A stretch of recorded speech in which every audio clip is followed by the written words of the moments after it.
Chapter 753. When Shen Miao returned to the Shen mansion, Shen Xian and wife were waiting for her in the residence. The sky was already dark, but Shen Miao had not returned, thus everyone thought that something had happened. Seeing that she returned safe and sound, they were relieved. Shen Miao had something in her heart and said that she was somewhat tired and wanted to rest early. Everyone did not suspect anything. When Shen Miao returned to the bedroom, she let Jing Jie and Guyu leave and sat down in front of the table. Her heart was somewhat uneasy. Xie Jingxing appearing in the princess residence today and exposing his identity in front of Princess Rong Xian was a somewhat rash decision. Moreover, Xie Jingxing was not a rash person. Other than helping Shen Miao out of the predicament, there was no other reason to do so that Princess Rong Xian would not do anything to the Shen family. It was not what Shen Miao was willing to see for the pleasant surprise situation to become difficult because of her. One had to know that even though Xie Jingxing said that he was powerful, he did not really hurt her from the beginning to the end.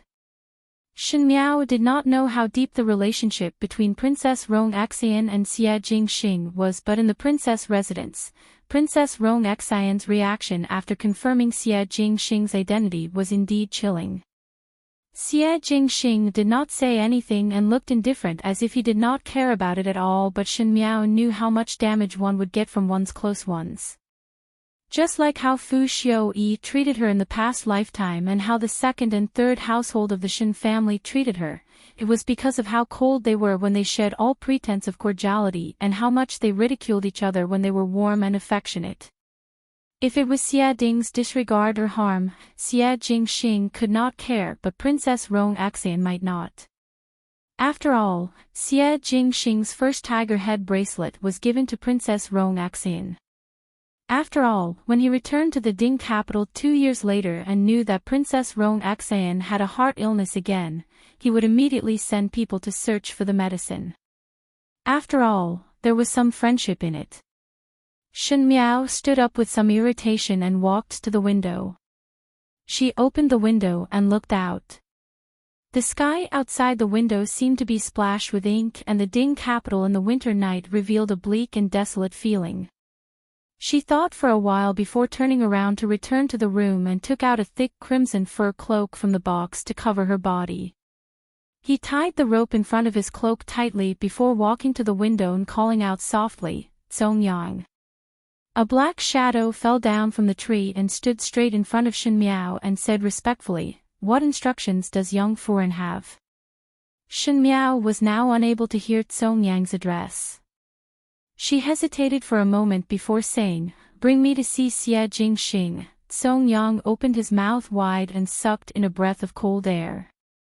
He was born to be somewhat serious, and usually had a serious expression on his face. At this moment, his expression was somewhat comical. Shen Miao was somewhat angered by Song Yang's gaze and said, "Do you have any ideas or not?" "Young madam." Song Yang came back to his senses with a troubled expression on his face. "This subordinate doesn't know where master is right now." Shen Miao frowned. Song Yang had been keeping an eye on her in the Shen mansion, so it was indeed impossible for him to know of Xie Jingxing's whereabouts. Tonight when she came out of the princess residence, Xie Jingxing had left too quickly and she did not have the time to ask. Right now, no one really knew where Xie Jingxing was.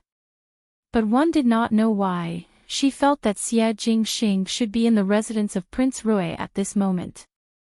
His emotions were hard to distinguish and he was used to hiding his emotions under a mask.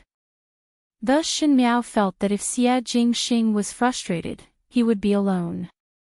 She made a prompt decision and said to Song Yang, "Bring me to the residence of Prince Rui." Song Yang revealed a troubled expression and Shen Miao frowned and asked, "You can't even do this?"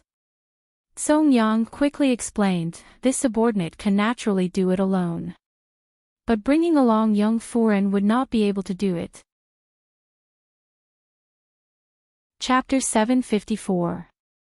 Shen Miao asked him, "Do you know Qinggong?" Song Yang hurriedly nodded his head. "Then it is all right." Shen Miao said, "Grab me and bring me to the residence of Prince Rui." Her thoughts were very simple, just like what Xie Jingxing did to her in the past. Song Yang was after all Xie Jingxing's people and to a certain extent was more convenient to use than Mo Qing and the rest.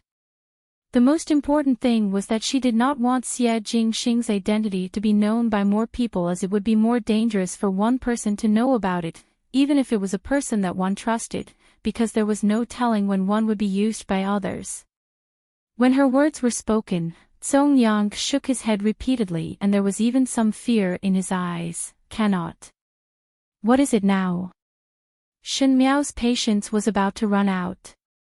Song Yang said, "Males and females are not clear." Shen Miao, she did not know where did Xie Jingxing found these guards that were more disciplined than females.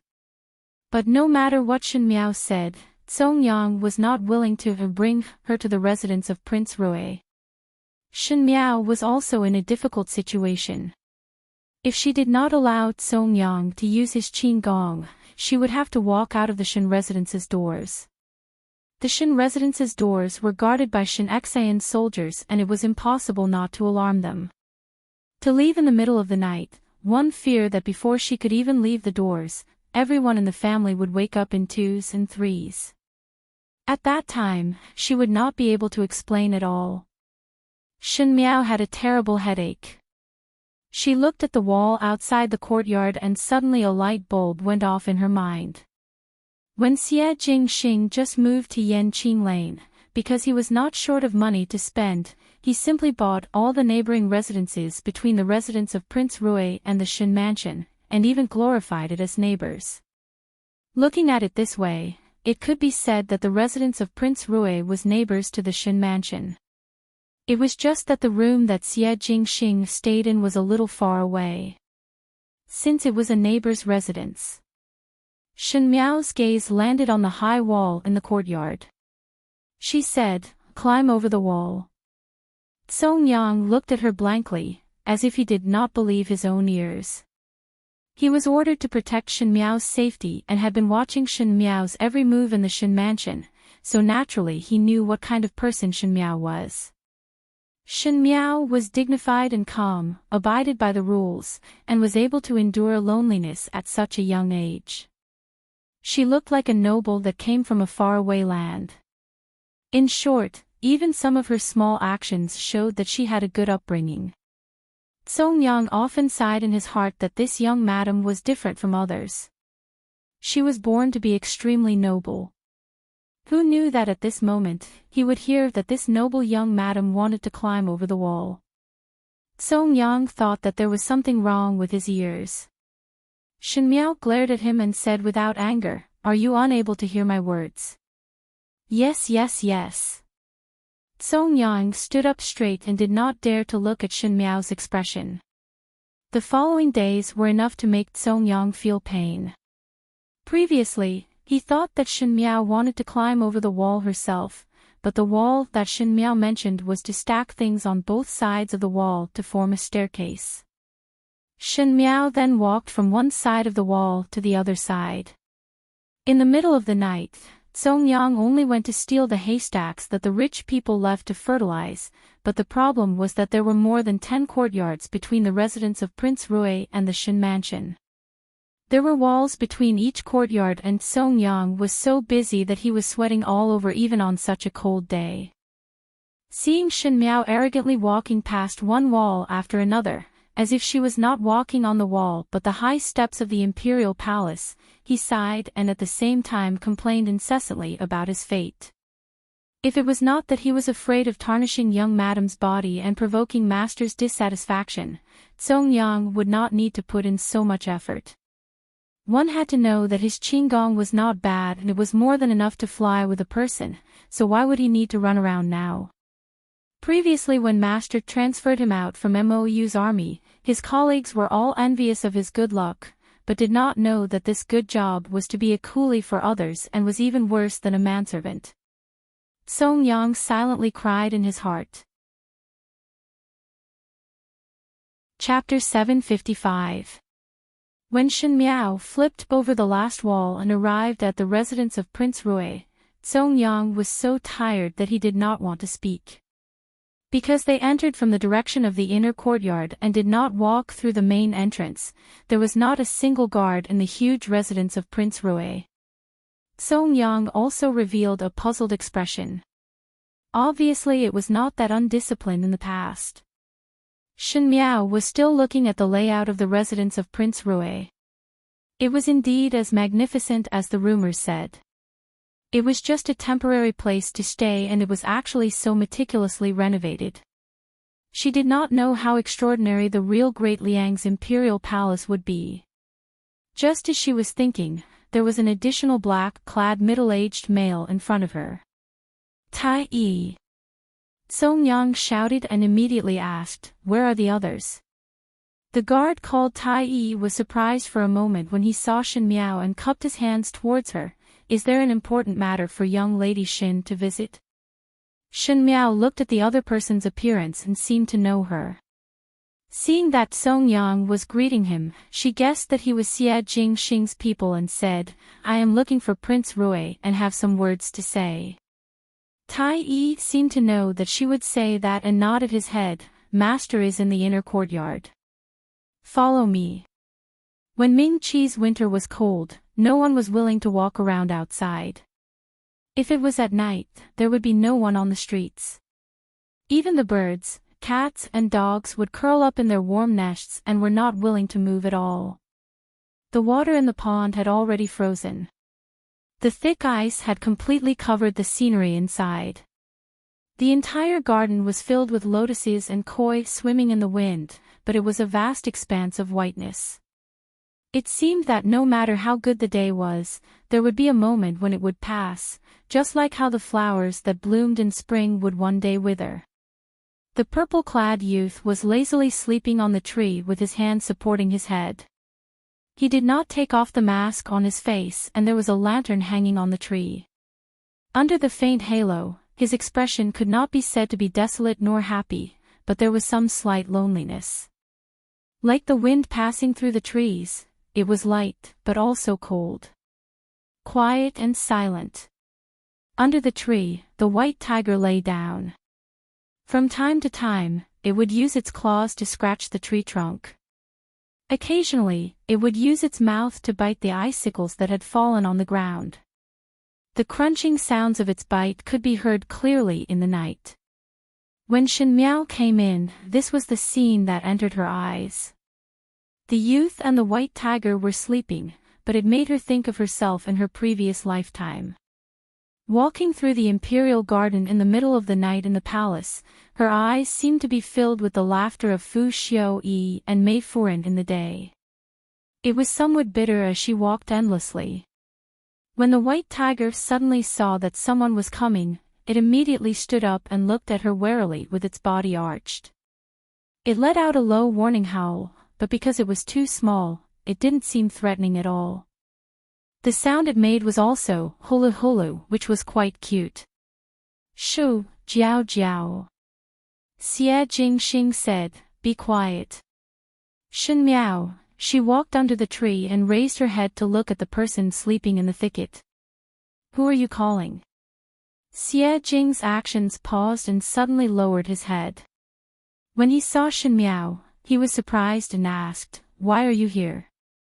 The words in the princess residence were not finished, so one came over to take a look.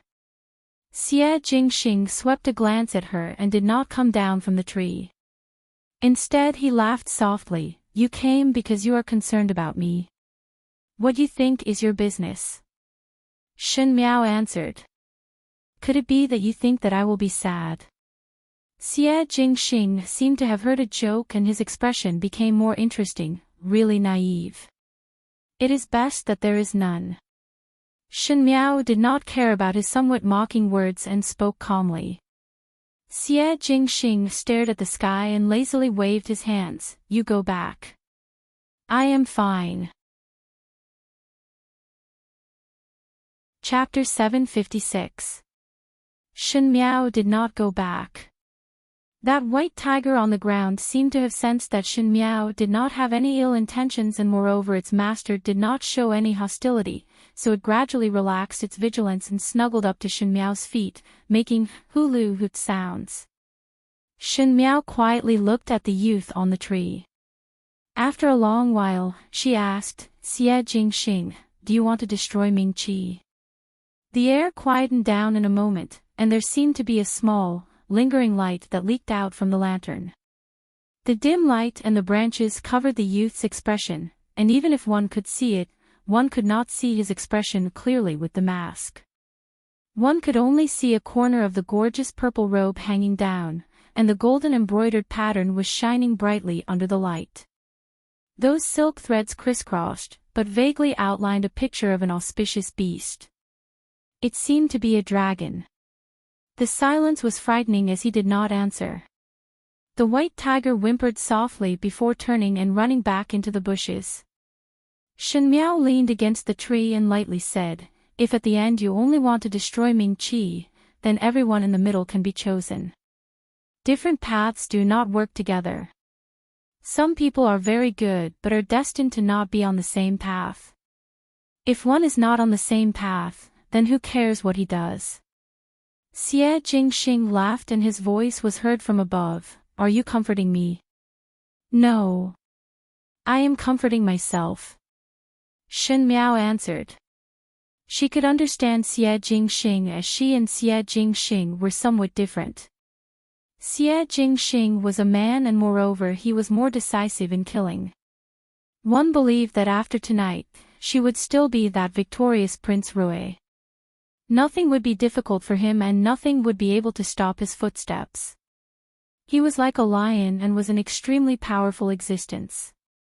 It was just that when he was licking his wounds alone, she coincidentally bumped into him. "Do you also have sad matters?" Xie Jingxing teased. It was still a cynical tone, but Shin Miao knew that there was no smile in his eyes at the moment. It was because there were some emotions that even he himself was unable to conceal. That was why he went up to the tree where no one could see and was not even willing to take off his mask and sit quietly. "My sad matters are no less than yours." Shin Miao smiled gently. "At least Princess Rong Xan is still alive. The most painful thing in the world should not be that the person who was misunderstood and blamed is no longer around. Some mistakes can be compensated for, and some cannot. Just like her Wan Yu and Fu Ming, she could save many people, but only these two could not be saved. In this lifetime, even if she exhausted her entire life, she could not save them. Regardless of whether she was able to take revenge in the future, or whether she could live a prosperous life with the Shin family, there would never be a chance to make up for this regret. She could only chew it over and over at night. Even entering their dreams was an extravagant hope.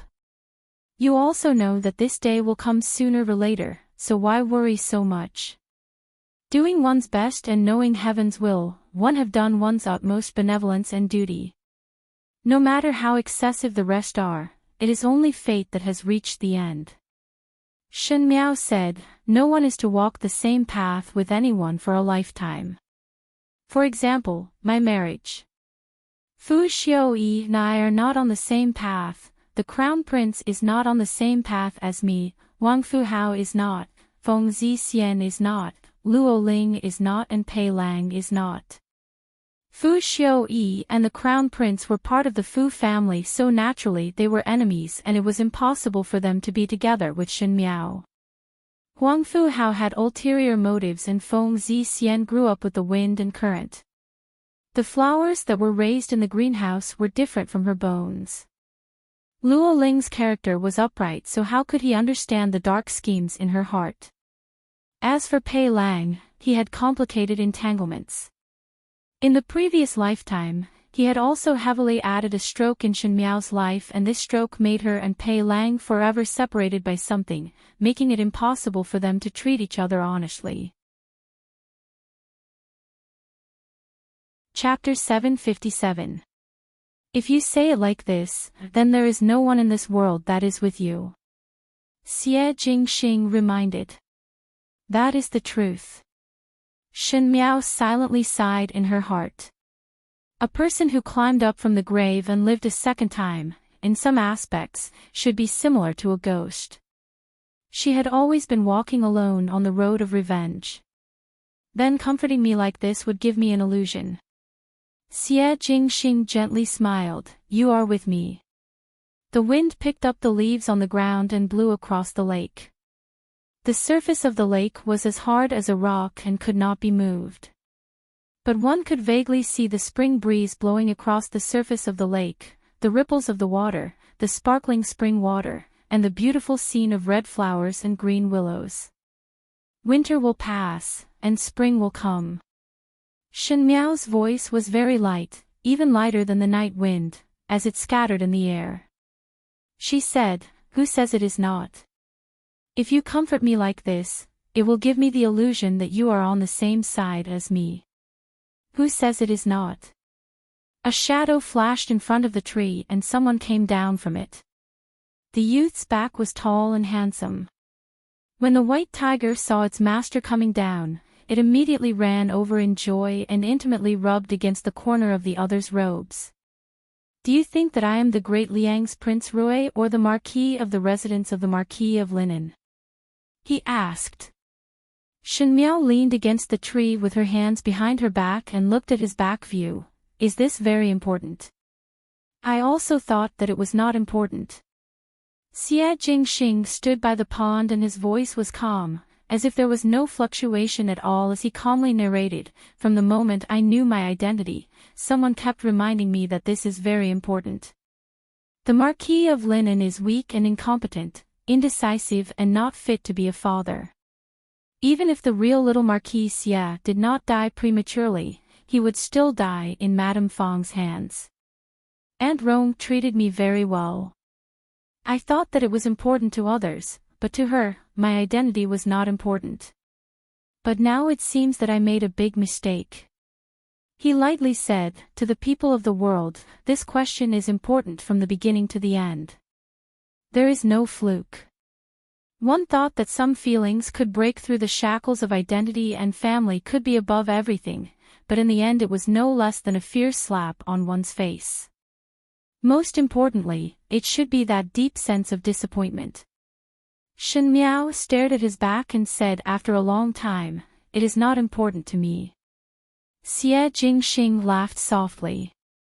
He turned and walked towards Shen Miao and stopped in front of Shen Miao. He looked down at Shen Miao from above and asked, "Do you know who I am?" "You are only Xie Jingxing." She did not want to admit defeat and raised her head as if she wanted to suppress the other's imposing manner. "Only." He was slightly displeased. "You can deceive others but not me." Shen Miao looked at his mask. "I knew what kind of person you were from the beginning. From the moment I met you to the end of the alliance, you are only Xie Jingxing, nothing more." Xie Jingxing made a meaningful "oh" sound. He took another step forward and Shen Miao subconsciously retreated. She was originally leaning against the tree and now with her back against the tree, there was no way to retreat but Xie Jingxing lifted her chin. Xie Jingxing said, "Do you think that I am very cruel?" "Do not think so. I am also the same." Shen Miao answered. "Then do you know that I am not a good person?" His voice was low and pleasant to listen to, and in the night when the cold wind blew into one's ears, it made one's body feel hot. Shen Miao shrank back again but was not willing to be looked down upon and only said, "No. I am also the same." Xie Jingxing held her waist and pulled Shen Miao towards him. The mask blocked his face and made his handsomeness have a trace of bewitching mystery. He said, "Then I can answer your question now." "What question?" Shen Miao was puzzled. "You asked me if I want to destroy Ming Qi." Shen Miao stared at him. That pair of beautiful eyes were full of bright lights that were so deep that one could be sucked in. "Then what is your answer?" she asked. "If I say yes, will you report me?" Xie Jingxing smiled evilly. Shen Miao slowly said, "Will not." Because I am also the same.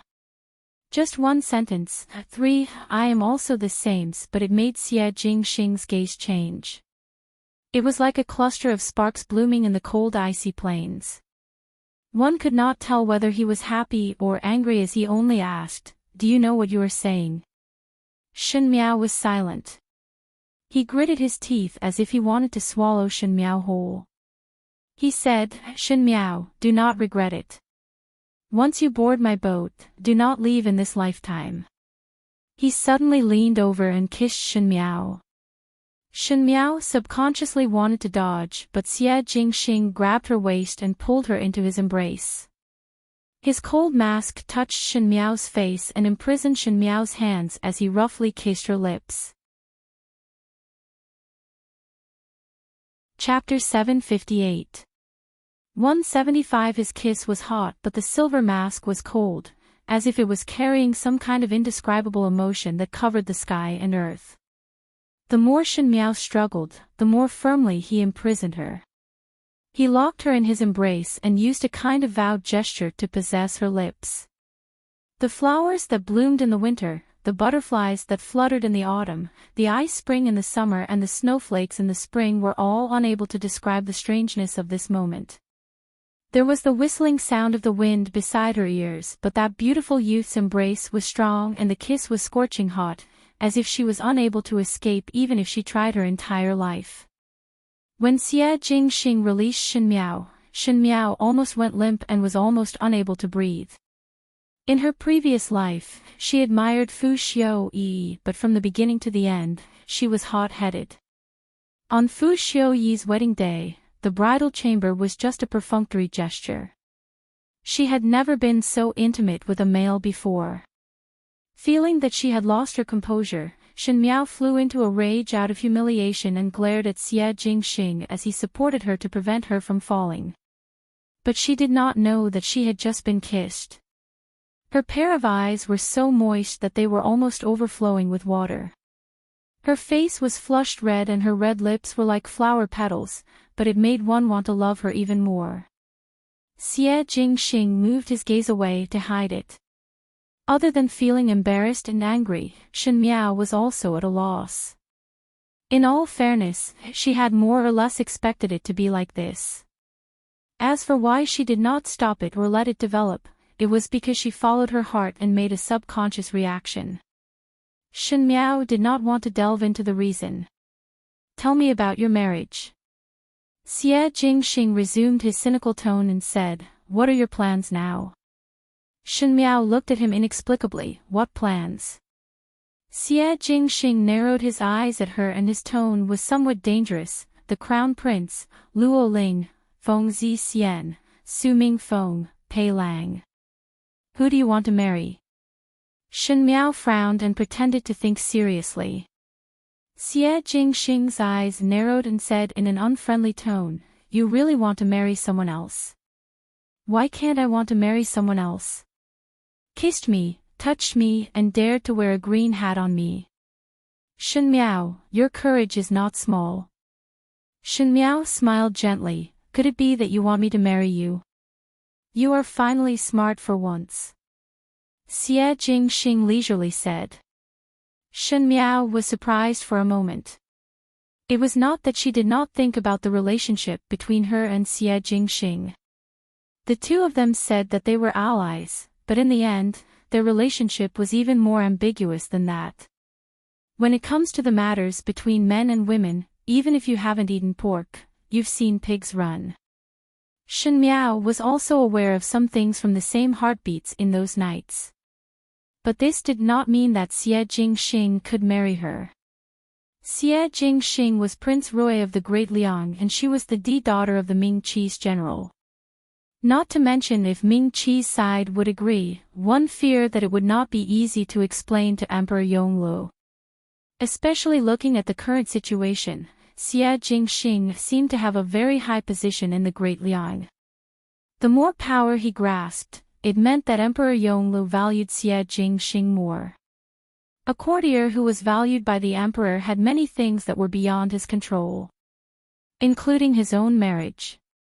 When Shen Miao was still distracted, she heard Xie Jingxing speaking again. You do not need to worry about anything. Just obediently stay in the room to embroider the dowry and wait for me. When did I agree to marry you? Shen Miao asked. Oh. Xie Jingxing pondered for a moment before his lips hooked up into a smile. He said, I also do not mind cooking the uncooked rice tonight. Shen Miao looked at him vigilantly, but Xie Jingxing smiled and said, You look like you are looking forward to it. Shen Miao decided that she could not continue talking to Xie Jingxing like this anymore. This person was bad to the bones and could not even speak properly with 3 sentences of teasing. She said, I have a solution for the Crown Prince's matter. Chapter 759. Xie Jingxing raised his eyebrows. You already have a countermeasure. I suddenly thought of it. Shen Miao emphasized, Need your help. Need my help. Xie Jingxing smiled gently and whispered as he looked at her, Your husband will help you. Shen Miao. When Shen Miao returned to the Shen mansion from the residence of Prince Rui, it was almost dawn. When they returned, it was naturally Xie Jingxing who brought her back. When he knew that Shen Miao came over by climbing over the wall, Xie Jingxing's smile almost made Shen Miao angry. But after this night, many things quietly changed. Shen Miao had a strange feeling when she was discussing with Xie Jingxing about the countermeasure to the Crown Prince's marriage. She had always been alone on the path of revenge. Now that there was an inexplicable strong enough reliance behind her, it made her feel at ease. Especially that this reliance was rather smart, as he was able to see the loopholes in the countermeasure that she proposed and was able to propose improvements. Shen Miao felt that their partnership was very compatible. Unknowingly, the words that Xie Jingxing said that night floated in Shen Miao's mind.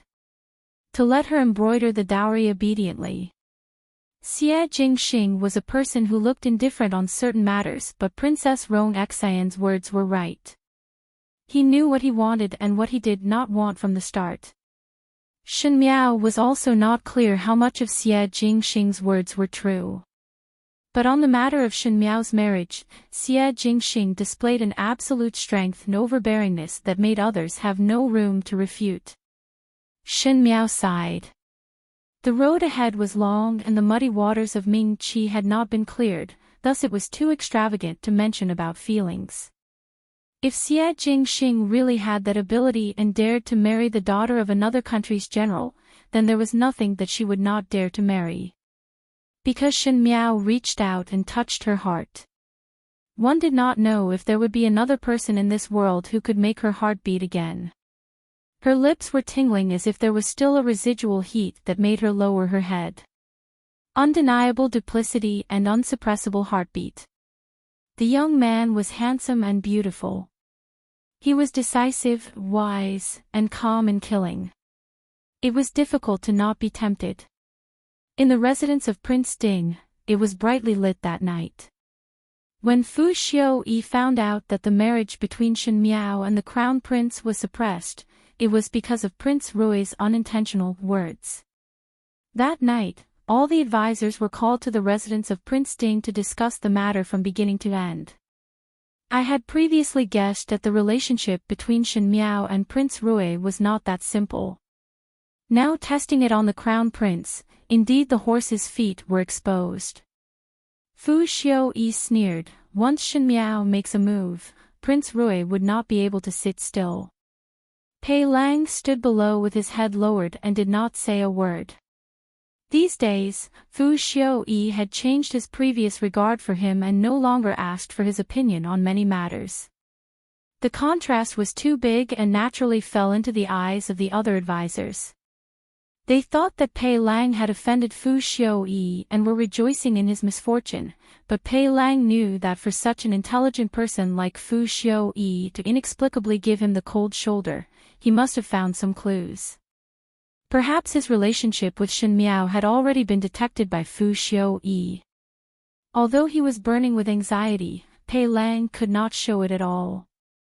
Fu Xiaoyi had not shed all pretense of cordiality, so he must have his own intentions. Perhaps it was only a suspicion that had not been confirmed. To put up a show, one must complete it and not give up halfway. Pei Lang was deeply aware of this logic, and the reaction he showed was that of an ordinary advisor who was given the cold shoulder. What is Gentleman Pei's opinion? Today for the first time, Fu Xiaoyi asked for his opinion. Pei Lang's heart jumped and he lowered his head. This subordinate thinks that one should immediately investigate the relationship between the Shen family and Prince Rui or the Great Liang. Shen Miao's identity is special and represents the most important military power in Mingqi. If the Shen family and Prince Rui had reached an agreement privately, one fear. Chapter 760. The advisors started to discuss. Even though they were dissatisfied with Pei Lang, they had to admit that Pei Lang's words were not wrong. Shen Miao was after all a young lady and not a great beauty that could cause the downfall of a country. Rather than saying that Prince Rui flew into a rage because of a beauty, it would be more reasonable to say that Prince Rui valued the Shen family behind Shen Miao. Fu Xiaoyi said, "Gentleman's words are correct, but I heard about one thing today." Everyone waited for him to say the rest of the words. Shen Miao stayed in Princess Rong Xian's residence for a day. The princess's health was not good, but she was left alone till night. Moreover, it seemed that after Shen Miao left, the princess did not seem to be in a good mood. Fu Xiaoyi smiled. Could it be that the princess also knows something? After a moment of silence, one of the advisors said, "Perhaps Princess Rong Xian knows some inside information. Your Highness might as well start from Princess Rong Xian's side. Perhaps you can find some clues." "I also think so." Fu Xiaoyi looked at Pei Lang, and one did not know if he was deliberately saying it for him to hear. Even though Shen Miao has the backing of the Shen family, she herself is also very strange. Prince Rui only helped her in every matter, so there must be some hidden reasons. If Princess Rong Xian is also involved, then things would become interesting. Paper cannot wrap fire. I must uncover the secret between them. Fu Xiaoyi smiled meaningfully. One still have to rely on everyone. Everyone continuously said that they did not dare. Pei Lang lowered his head, but a trace of uneasiness flashed past his heart. That night, there was no peace in the princess residence. Princess Rong Xian sat in the Xingji courtyard for an entire night. Xie Jingxing did not die and instead became the Great Liang's Prince Rui. This was something that Princess Rong Xian had never thought of. In the past 2 years, Princess Rong Xian had countless times hoped that one day she would discover that Xie Jingxing's death was just a dream. She hoped that when she woke up, that arrogant and handsome youth would still be standing in front of her and lazily call her Aunt Rong. However, when this moment really came, the first thought that came to Princess Rong Xian's mind was not gratification. He was wearing a noble purple gold robe, and the corners of the robe could be embroidered with a flying dragon with golden thread. He wore a cold mask and greeted her familiarly, but he had the title of Prince Rui on his head. That was the biggest threat from Mingqi. Princess Rong Xian was initially angry at being concealed, but when she realized Xie Jingxing's identity, Princess Rong Xian's most instinctive reaction was to be vigilant. This did not mean that she did not love Xie Jingxing or that all those years of companionship were fake. It was because she was the princess of the Great Liang, and the arrogance and paranoia of the imperial family would always appear at this time. She was writing a letter in front of the table, and it was an obscure reminder to Emperor Wenhui. After writing halfway, she suddenly stopped and tore the paper in front of her into pieces. The entanglement and complexity in her heart could not be expressed in words, but she was not willing to see Xie Jingxing again because she was afraid that she did not dare to face him. And what made Princess Rong Xian most suspicious was that it was fine if Xie Jingxing did not die, but how did he become the younger brother of the Great Liang's Emperor Yonglu, Prince Rui? The title of Prince Rui was obviously not something that could be casually used by others. Was Xie Jingxing originally a Great Liang's person, or was he bought by the Great Liang's people by chance? If it was the former, then it was pardonable, but if it was the latter, then Xie Jingxing was a living traitor to the country. Xie Ding and Xie Jingxing were not close, so it was not possible to ask Xie Ding. Shen Miao must know something, but Shen Miao would definitely not say it. Xie Jingxing was also protecting her, thus it was not easy for Princess Rong Xian to move. After thinking about it, Princess Rong Xian finally thought of a person. Chapter 761. She and Xie Jingxing had grown up together since childhood, and the relationship between the two families was not shallow, and could be considered as Xie Jingxing's best friend in Mingqi. Because they grew up together, they were always together, so there was always time to see Xie Jingxing's different places. The heir of the Count of Pingnan, Su Mingfeng. Princess Rong Xian called a servant to bring the invitation over. The days were getting closer to the end of the year. The commoners were busy preparing for the new year, and the streets and alleys were bustling with activity every day. Life was always so smooth that ordinary people would not be able to think of what the high-ranking people were thinking about. Just like how goshawks and sparrows saw the sky, they were destined to be different. Ever since Emperor Wenhui was shocked by Prince Rui's ambitious idle talk, he had more and more thoughts of forming an alliance with the Qin country. It was just that the real reason for Princess Ming An's case had not been ascertained. Until now there was still a line separating them. But as Emperor Wenhui showed more and more sincerity, Wang Fuhao's attitude also loosened. The Ming Qi's government officials were at Wang Fuhao's disposal, and even the Supreme Court of Justice had to accept Wang Fuhao's questioning from time to time. No matter what the final result was, Emperor Wenhui had indeed given Wang Fuhao enough face. Until now, the cause of Princess Ming An's death was not found, and Wang Fuhao thought that it was not that Ming Qi was deliberately covering it up. After all, he had personally seen the progress of the case. Perhaps Princess Ming An had offended an important person, otherwise how could there be no trace left at all? Not mentioning about Princess Ming An's matter, the words that Prince Rui said to Emperor Wenhui finally reached Wang Fuhao's ears. If one were to say that Wang Fuhao represented the Qin country at the beginning and had the intention to form an alliance with the Ming Qi, but deliberately put on airs in an attempt to seek more benefits for himself, then when he heard Prince Rui's words, Wang Fuhao could not sit still. If Prince Rui represented the Great Liang and really wanted to take over the few cities that produced ores in the Ming Qi, then as Emperor Wenhui was worried, the Great Liang's ambition was not just a few cities, but the Ding capital and even the entire Ming Qi, then the Ming Qi would be in danger. Without the lips, the teeth would be cold, and a single Qin country would not be a match for a large number of people, not to mention that after absorbing the Ming Qi's troops, weapons and wealth to the Great Liang, it would be even more unstoppable. At that time when the Great Liang would come to clean up the Qin country would not be able to turn the situation around.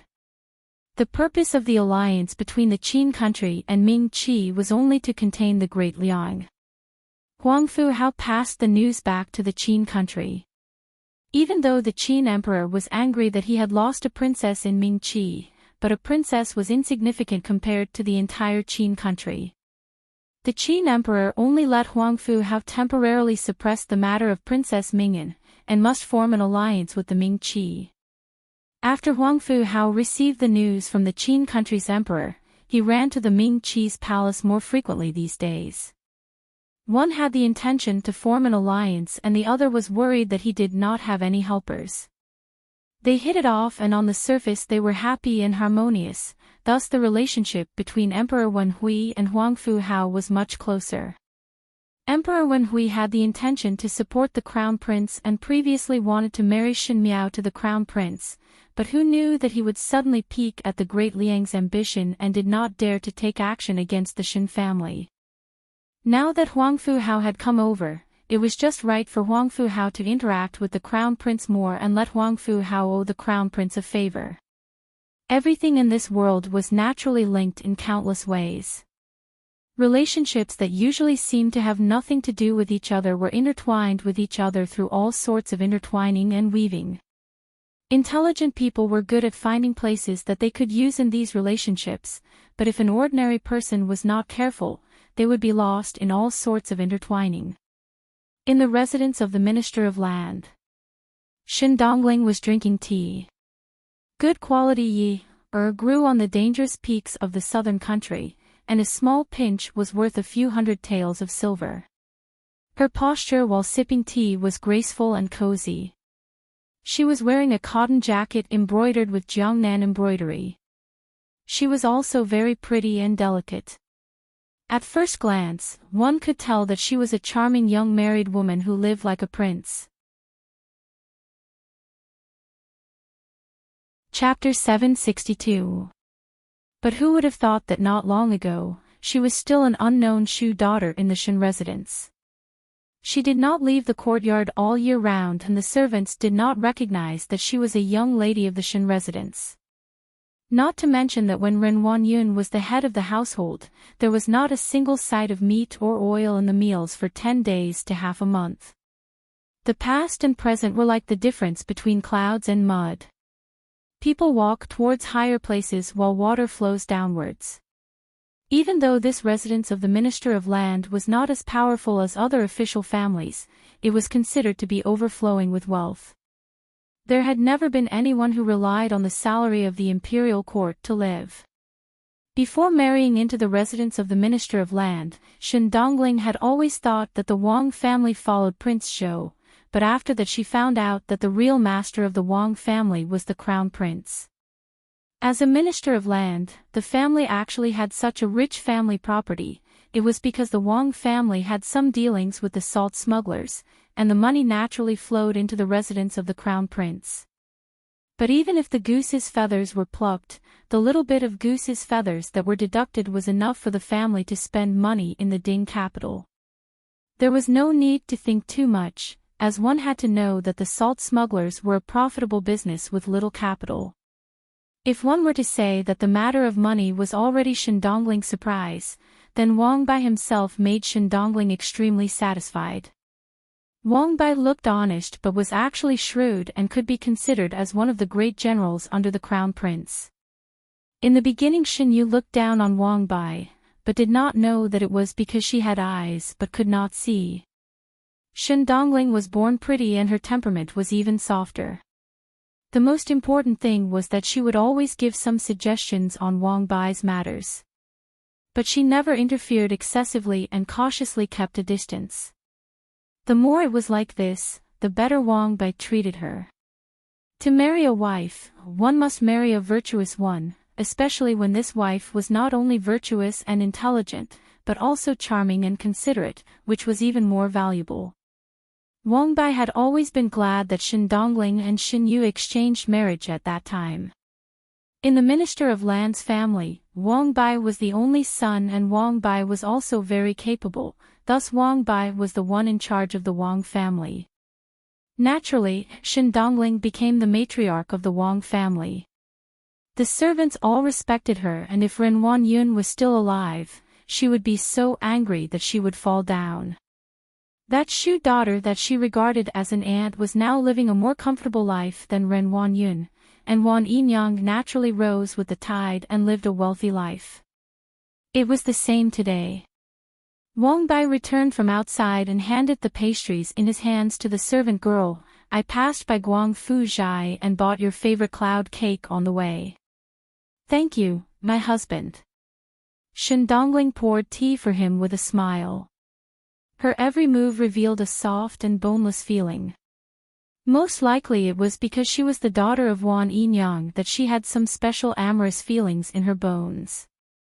She smiled and said, "My husband is very happy today." Did something good happen? Wang Bai didn't hide most of his matters from Shin Dongling because Shin Dongling wasn't a talkative person. She would occasionally share his worries. Now that Wang Bai and Shin Dongling had just gotten married, they were in a sweet relationship. Wang Bai said, His Majesty wants Wang Fu Hao to have more contact with the Crown Prince. Most likely he wants to establish good relations with Qin. His Majesty had given such a favor to the Crown Prince. It was obvious that he wanted to support the Crown Prince. When a person achieves Dao, his chickens and dogs will also ascend to heaven. Since we are the Crown Prince's people, when the Crown Prince inherits the throne in the future, he will only give us a share of credit. He smiled as he looked at Shen Dongling. Do you think that there should be a celebration? Shen Dongling's thoughts turned for a moment, but immediately a surprised smile bloomed on her face. Really? Finishing, she looked at Wang Bai with some adoration and softly said, "Husband is really powerful." It is really the good fortune that this concubine had cultivated in her previous life to be able to follow husband. Any man's vanity would be greatly satisfied to be looked at by such an enchanting woman with such a worshipful gaze. Wang Bai smiled. Is this easily satisfied? He sighed and said regretfully, if His Majesty had bestowed 5th Shen young lady's marriage to His Highness the Crown Prince would have the support of the Shen family's military and it would be more advantageous. Our chances of winning would be higher. Even though there is a temporary friendship with the Qin country, but in terms of military. He sighed, strength is often the most important. Chapter 763. Shen Dongling's thoughts turned and she snuggled into Wang Bai's embrace. She reached out to touch Wang Bai's chest and said softly, "Husband is just too harsh on yourself. To be able to do all these, one is no longer an ordinary person." This was what Wang Bai wanted to hear. He smiled, "You are really content. This concubine is content to have a male like husband." Shen Dongling smiled tenderly and asked unintentionally, "Now one cannot let 5th younger sister marry the Crown Prince?" 5th younger sister. Wang Bai was surprised for a moment before saying, "Almost forgot that you were sisters." His unintentional words were exceptionally harsh to Shen Dongling's ears. It was as if he was saying that she was a Shu daughter and Shen Miao was a Di daughter and there was a difference between Di and Shu. One's greed would grow with the change of environment. In the past, Shen Dongling had to be busy protecting herself in the Shen residence and find a way for herself to survive. Thus she could endure those ridicule and sarcasm and did not have the time to bother about it. However, when she became the Furin of the Minister of Land, she became especially sensitive to these things. She buried her head in Wang Bai's embrace and did not let Wang Bai see her somewhat hazy expression at the moment but asked, "Is it not possible?" "It is not that it is not possible." Wang Bai said, "It is just that it is difficult to see the great Liang's ambitions and other matters will be delayed. One still needs Shen Xian's prestige. It is just that Shen Miao is not young anymore and one heard that the Shen family does not wish for Shen Miao to marry into the residence of the Crown Prince. The key point of this matter is to complete it as soon as possible. If it is dragged on for too long, it would be hard to avoid changes. Shen Xian would find a marriage for Shen Miao and there is a high possibility that Shen Miao would be married off. At that time, the Crown Prince's plans would fall through. Cannot the marriage be settled first?" Shen Dongling asked. "Fool." Wang Bai said, "Shen Miao herself is also not willing to marry the Crown Prince. If one were to use extreme means, it would not be good to make Shen Xian dissatisfied at this time. Isn't this bullying others with one's own power?" Shen Dongling's lips twitched. However, her words did not even have the slightest thought for Shen Miao and treated those bandits who disregarded the wishes of others and imposed their demands on others as people who were wronged. "It can be said that," Wang Bai said with a smile. "Then why are they allowed to use their power to bully others, but not the Crown Prince?" Wang Bai smiled. "The Crown Prince is a virtuous man. He cannot do such a thing. The Crown Prince can't do such a thing, but someone else can. For example, ordinary people. If everyone in the world wants 5th sister to marry the Crown Prince, wouldn't this be considered as using the power of the common people to bully others? Wang Bai originally thought that Shen Dongling was speaking in a fit of pique, but who knew that when she heard the latter part, her expression gradually became serious. He looked at Shen Dongling. Shen Dongling sat in his arms, looking adorable and innocent, as if she had just said it casually. But Wang Bai was a smart person. He could find some details from Shen Dongling's words. He asked, "Don't tell me you have another bad idea. Tell me about it. My husband is really cunning. What's in it for me?" Shen Dongling asked. "Yes." Wang Bai pretended to think for a moment and said, "If you say it well, then I will think of a way to ask for a title of nobility for you." He thought that if Shen Dongling really had a way to let Shen Miao marry the crown prince, then he would have made a great contribution. Even if the crown prince ascended to the throne in the future, he would still remember his kindness. It was not a loss to ask for a title of nobility for Shen Dongling.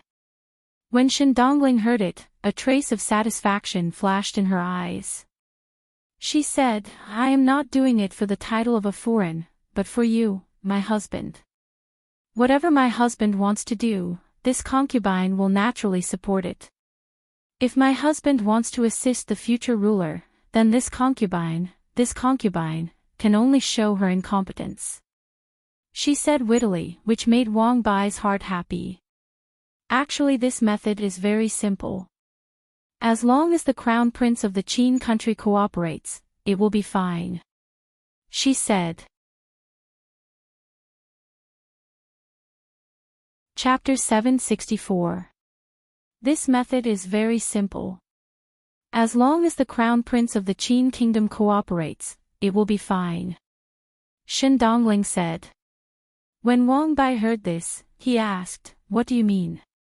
Shen Dongling smiled. "Currently our Ming Qi is not about to form an alliance with the Great Liang.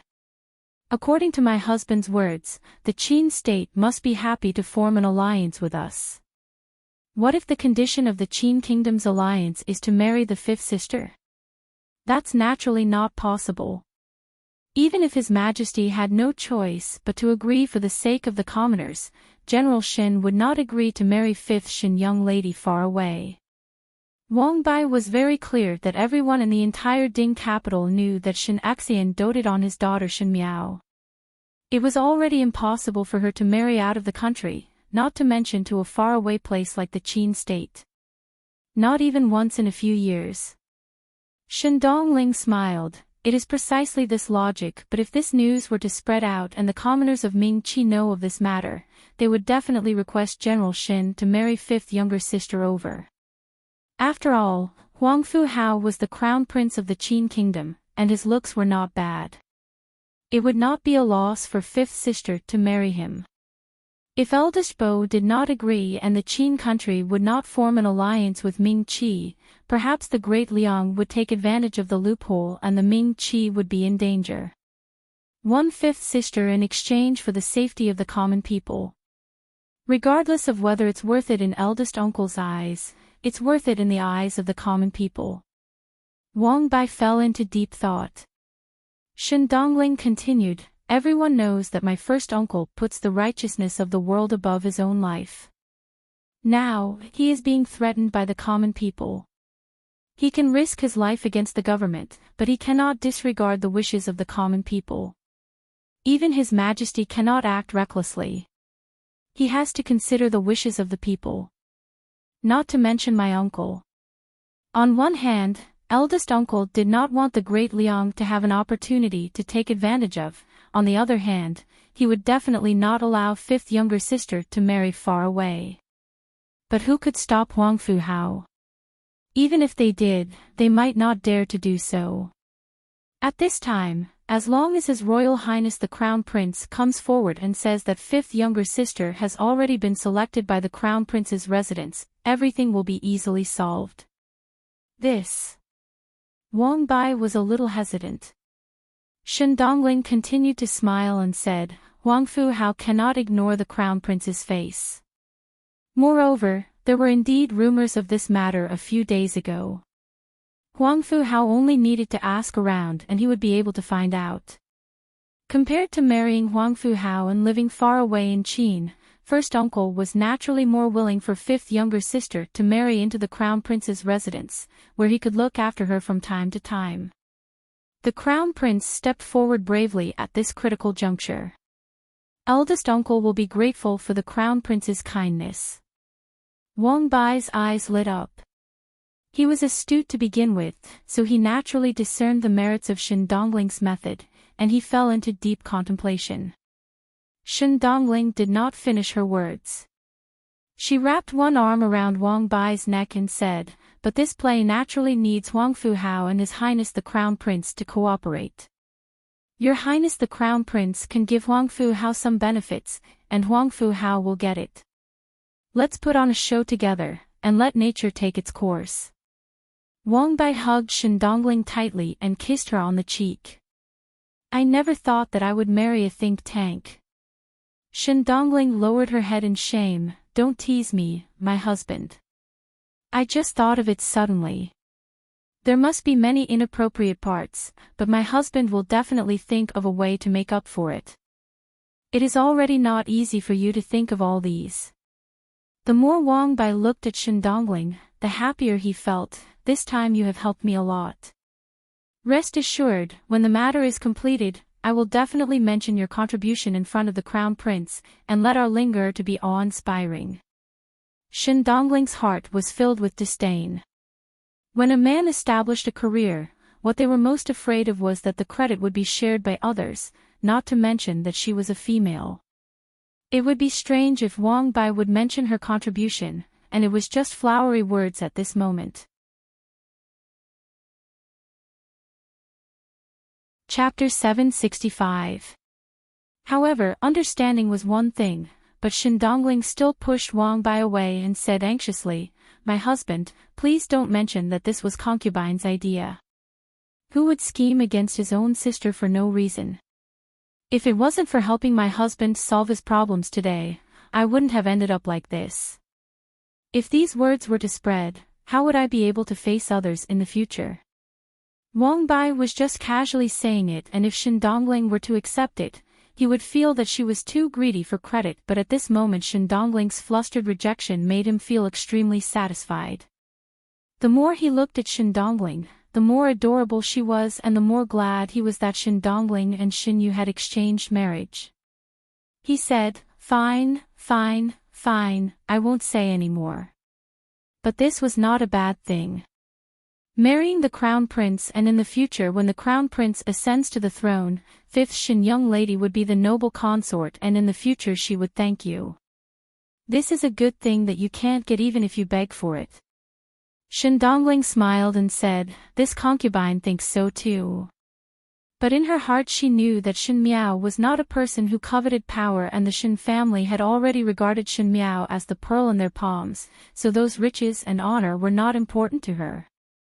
From some aspects, Shen Miao was the same as Shen Xian, with a kind of stubbornness in their bones.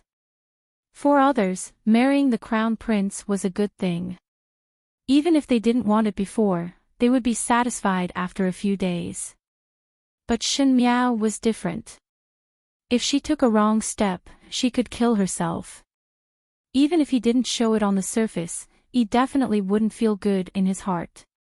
"Sorry," Shen Dongling said in her heart. In the entire Shen residence, the person she was most unwilling to be enemies with was Shen Miao, because Shen Miao was also very dangerous and had the unconditional support of Shen Xian and wife. However, the present was different from the past. Now that Shen Dongling had the qualifications to go against Shen Miao, Shen Dongling suddenly remembered that she was actually jealous of Shen Miao. Shen Dongling was able to step on the rest of the people in the Shen residence, including the second and third household, Shen Yu and Shen Qing, but she could not be compared to Shen Miao. The family that Shen Miao relied on was precisely what Shen Dongling would never be able to obtain. Once a lowly person gained power, they would abandon their previous cautiousness and humbleness, which would instead make people feel even more twisted. This was why a scholar from a poor family would become incomparably arrogant when he became a minor official in the dynasty. Because of his status, he was afraid that others would see through him at any time. Shen Dongling was lost in thought when she heard Wang Bai say, "At this time, we need to make a good plan. I have to discuss this with the Crown Prince first." Shen Dongling came back to her senses and said with a smile, "It would be good to invite fifth younger sister out." She thought for a moment and said, "I can send an invitation to fifth younger sister." "Oh?" Wang Bai asked, "Will he come out?" It was as if she had long known that the relationship between Shen Dongling and Shen Miao was not close, but when it fell into Shen Dongling's ears, it seemed to be mocking the difference between her and Shen Miao. Suppressing the displeasure in her heart, Shen Dongling said, "My husband doesn't believe me." "Don't worry, I will definitely call fifth younger sister out." In the residence of the Count of Pingnan, Su Mingfeng was currently having a headache. Yesterday Princess Rong Axian actually came to the residence of the Count of Pingnan.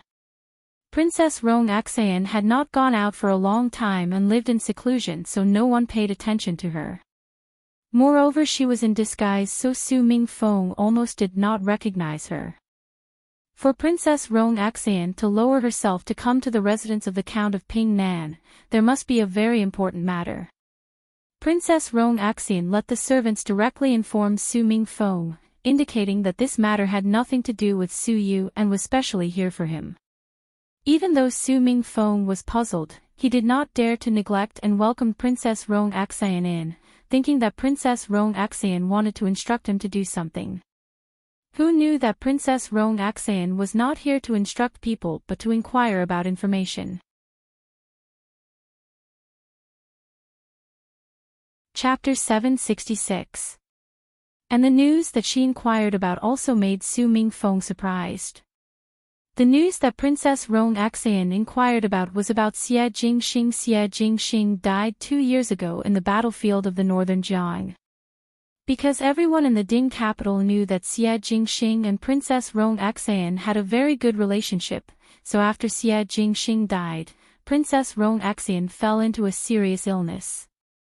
Since then, no one dared to mention Xie Jingxing in front of Princess Rong Axian, lest it made Princess Rong Axian remember the sad things. Who knew that now Princess Rong Axian took the initiative to ask about Su Mingfeng? Princess Rong Axian asked Su Mingfeng about Xie Jingxing's past matters and even beat around the bush to find out if Xie Jingxing had any secrets. Finally, she asked about Xie Jingxing's corpse. Xie Jingxing was initially killed by the enemy's tens of thousands of arrows at the northern Jiang, and his head was hung on the city walls by the enemy's leader before being skinned and dried. At that time the Xie family's army could not fake it under the watchful eyes of everyone. Afterwards, when they thought of ways to retrieve the corpse, it was already so tragic that it was shapeless and it was not a complete corpse. At that time when Xie Ding saw Xie Jingxing's corpse, he fainted, and Princess Rong Axian was afraid that she could not take it and did not dare to look. It was Su Mingfeng, his childhood playmate, who sent Xie Jingxing on his last journey. Now that Princess Rong Axian came to ask Su Mingfeng if he was sure that the corpse was Xie Jingxing. If it was normal times, Su Mingfeng would at most feel some doubts, but ever since he met Shen Miao on the streets and discovered the tiger head bracelet on Shen Miao's wrist, Su Mingfeng had some doubts in his heart and kept staring at Shen Miao's movements in the Shen residence. Princess Rong Axian would suddenly look for him to inquire about Xie Jingxing's matter. Su Mingfeng almost immediately confirmed his own guess. Xie Jingxing did not die and most likely was still alive in this world. Even though he did not understand why Xie Jingxing did not appear if he was still alive, Su Mingfeng was not stupid. After he dealt with Princess Rong Axian with a few words, Princess Rong Axian left and Su Mingfeng fell into his own thoughts. Since Princess Rong Axian had doubts, she must have found some clues, which meant that Xie Jingxing must have revealed something. Thinking of Shen Miao's bracelet and Princess Rong Axian's strange behavior, Su Mingfeng had a bold guess. Not only did Xie Jingxing not die, he was also in the Ding capital. But what made Su Mingfeng puzzled was that there were no secrets between Xie Jingxing and Princess Rong Xian, and their relationship was the best. What was it that made Xie Jingxing unwilling to tell the truth in front of Princess Rong Xian? Moreover, why did Princess Rong Xian ask about Xie Jingxing's childhood? What was the connection? No matter what the reason was, Su Mingfeng felt that Xie Jingxing had his own reasons. The most important thing was to find Xie Jingxing's whereabouts. After finding Xie Jingxing, all the questions would naturally be answered. Where could she go to find Xie Jingxing? One could say that the Ding capital was not big, but it was definitely not small. To find a person who was hiding in the vast sea of people, especially when that person was quite capable, it was definitely not an easy matter. Su Mingfeng intended to send people to keep an eye on Princess Rong Xian. Since Princess Rong Xian had already found some clues, the thing she grasped must be more than him. Whatever Princess Rong Xian investigated, he only needed to follow behind and take advantage of it. Su Mingfeng raised his hand to summon the servants. She whispered a few words into his ear. When Shen Miao received Shen Dongling's invitation, Xie Jingxing was drinking tea in her room. Ever since that night, Xie Jingxing had a justifiable reason to manage her matters. At first Shen Miao was not used to it, but later she got used to it. Anyway, Xie Jingxing's hands and eyes were everywhere, and even if she did not tell him, he would think of ways to find it himself. At the end it would still be the same ending. Xie Jingxing glanced at the invitation in her hands and said, "Shen Dongling." Chapter 767. Most likely he is planning something. Shen Miao said, inviting me to taste the incense. She was startled for a moment before smiling. Since the incense is out, it seems that the foundation of the Minister of Land's residence is not bad. Tasting tea and wine were generally very standard, but tasting the incense was different. A good piece of incense was worth 1,000 gold, and it would be gone once it was burned. Shen Miao knew that the most expensive incense was the jade pear agarwood. A piece of the size of a fingernail would cost 10,000 taels of gold. There was once a merchant from the western region that came to the palace as a tribute and wanted the title of an imperial merchant. That jade pear agarwood was the size of a child's fist and was very rare. At that time all the concubines in the inner palace came to take a look, and Shen Miao also felt that it was a novelty. Shen Miao had always thought that the jade pear agarwood would be placed in the imperial treasury, as it was a very precious thing. Afterwards, on Mei Furan's birthday, Fu Xiuyi lit the jade pear agarwood and won the beauty smile. Tasting the incense was burning real gold and silver, and it was equivalent to losing a lot of banknotes. Shen Dongling's invitation said Phoenix Mouth agarwood, and it was also very precious. The salary of the Minister of Land's family would definitely not be able to withstand this kind of torment. It was obvious that the family that Shen Dongling married into was a well-off family. After all, many of the officials in the Ding capital would not be squandering like this. One did not know if Shen Yu in the 9 Springs would be so angry that she would come back to life after knowing the truth. Phoenix Mouth agarwood is not cheap, and to spend so much money, it is definitely not just for sisters to reminisce about old times. Scheming against you? Xie Jingxing raised his eyebrows and asked. Shen Li is not Shen Yu. If she really wanted to scheme against me, I would not be easily schemed by her. Shen Dongling is not stupid, and I guess that she wanted me to go to plan something. If I were to go over, it would only make her matters smoother. If I do not go, there would not be much loss. Shen Miao smiled. I just feel that the Minister of Land's family actually have so much money. She looked at Xie Jingxing. When Shen Miao saw Shen Dongling at the execution ground, she noticed that Shen Dongling's clothes and jewelry were extremely expensive. No matter how much Wang Bai doted on her, it was not rational to exceed what the Wang family could afford. Then where did the Wang clan get so much silver? Xie Jingxing caught a glimpse of Shen Miao's eyes and tactfully continued, the Wang family is the crown prince's people and the crown prince has some relations with the salt smugglers. Wang Bai is the middleman. Shen Miao was suddenly enlightened. No wonder, selling illicit salt was a highly profitable business, and even if it was just a small change, it was enough to make one envious. No wonder the Wang family could burn incense. As such, Shen Miao somewhat understood where Shen Dongling's confidence came from. If Shen Dongling had married an ordinary official, she would have been very careful. But now that the Wang family was overflowing with wealth and Wang Bai was working under the crown prince, Shen Dongling thought that with Emperor Wen Hui supporting the crown prince, the great cause of the world would eventually be in the crown prince's hands. With the rising tide, the boat would rise and Wang Bai, as the person who worked for the crown prince, naturally would have his value increase. She was Wang Bai's official wife and had boundless glory. It was probably because he was blinded by the glory that he became bolder. Shen Dongling couldn't always keep a clear head, so she couldn't see the facts clearly. There were so many variables in the world, so who could guarantee that the crown prince would inherit the throne? Taking 10,000 steps back, even if the crown prince inherited the throne, who could guarantee that Wang Bai would be able to sit back and relax under the crown prince and rise up step by step? There were many cases of the cunning hare being cooked after it was done, and the most ruthless was the imperial family. Wang Bai is the crown prince's people. Shen Miao pondered, Shen Dongling's sudden action must be related to Wang Bai, which means it is related to the crown prince. Shen Miao looked at Xie Jingxing, my relationship with the crown prince. She wants to make an issue out of my marriage.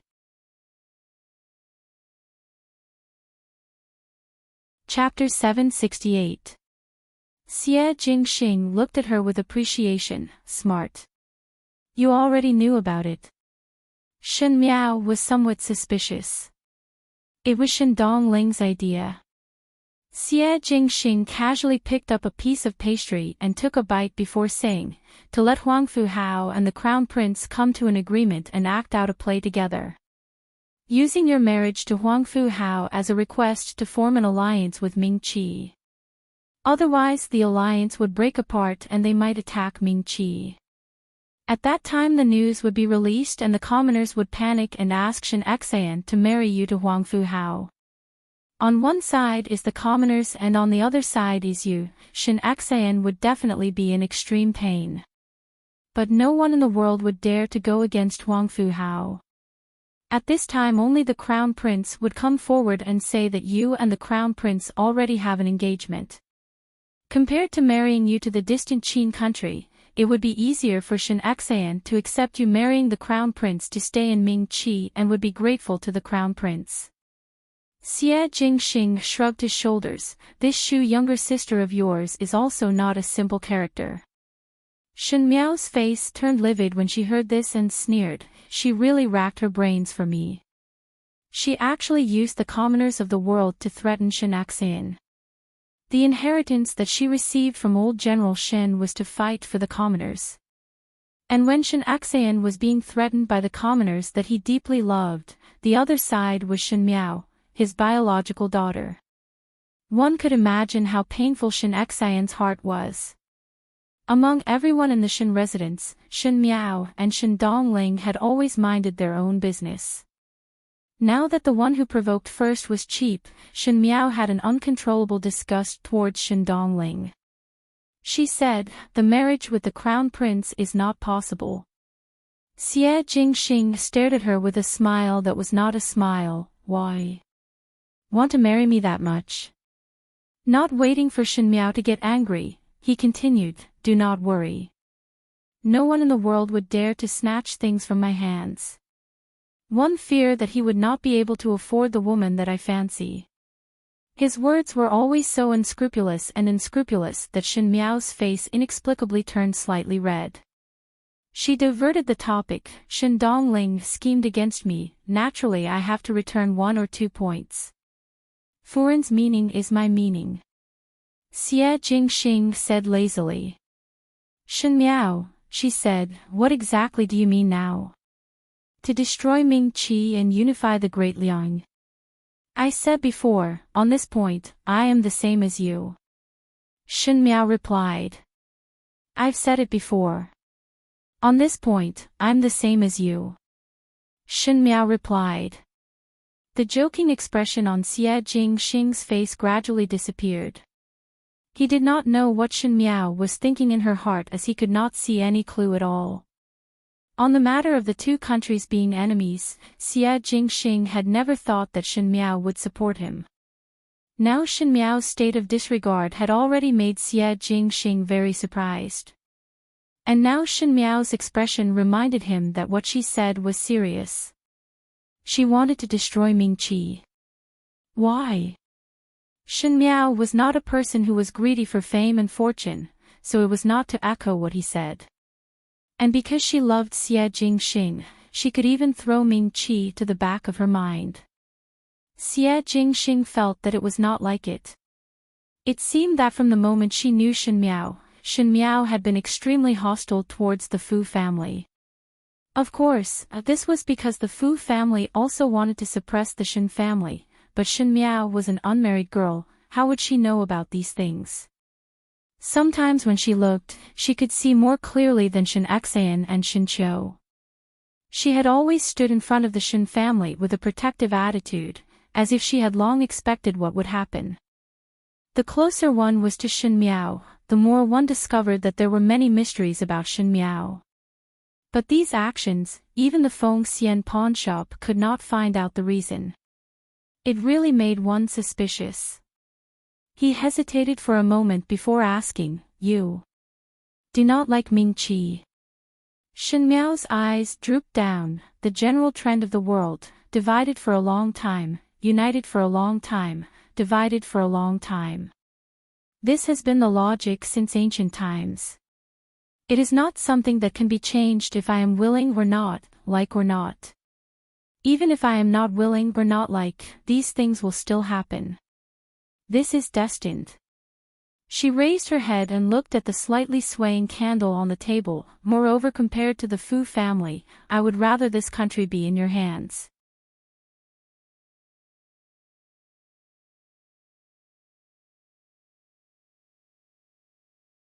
Chapter 770.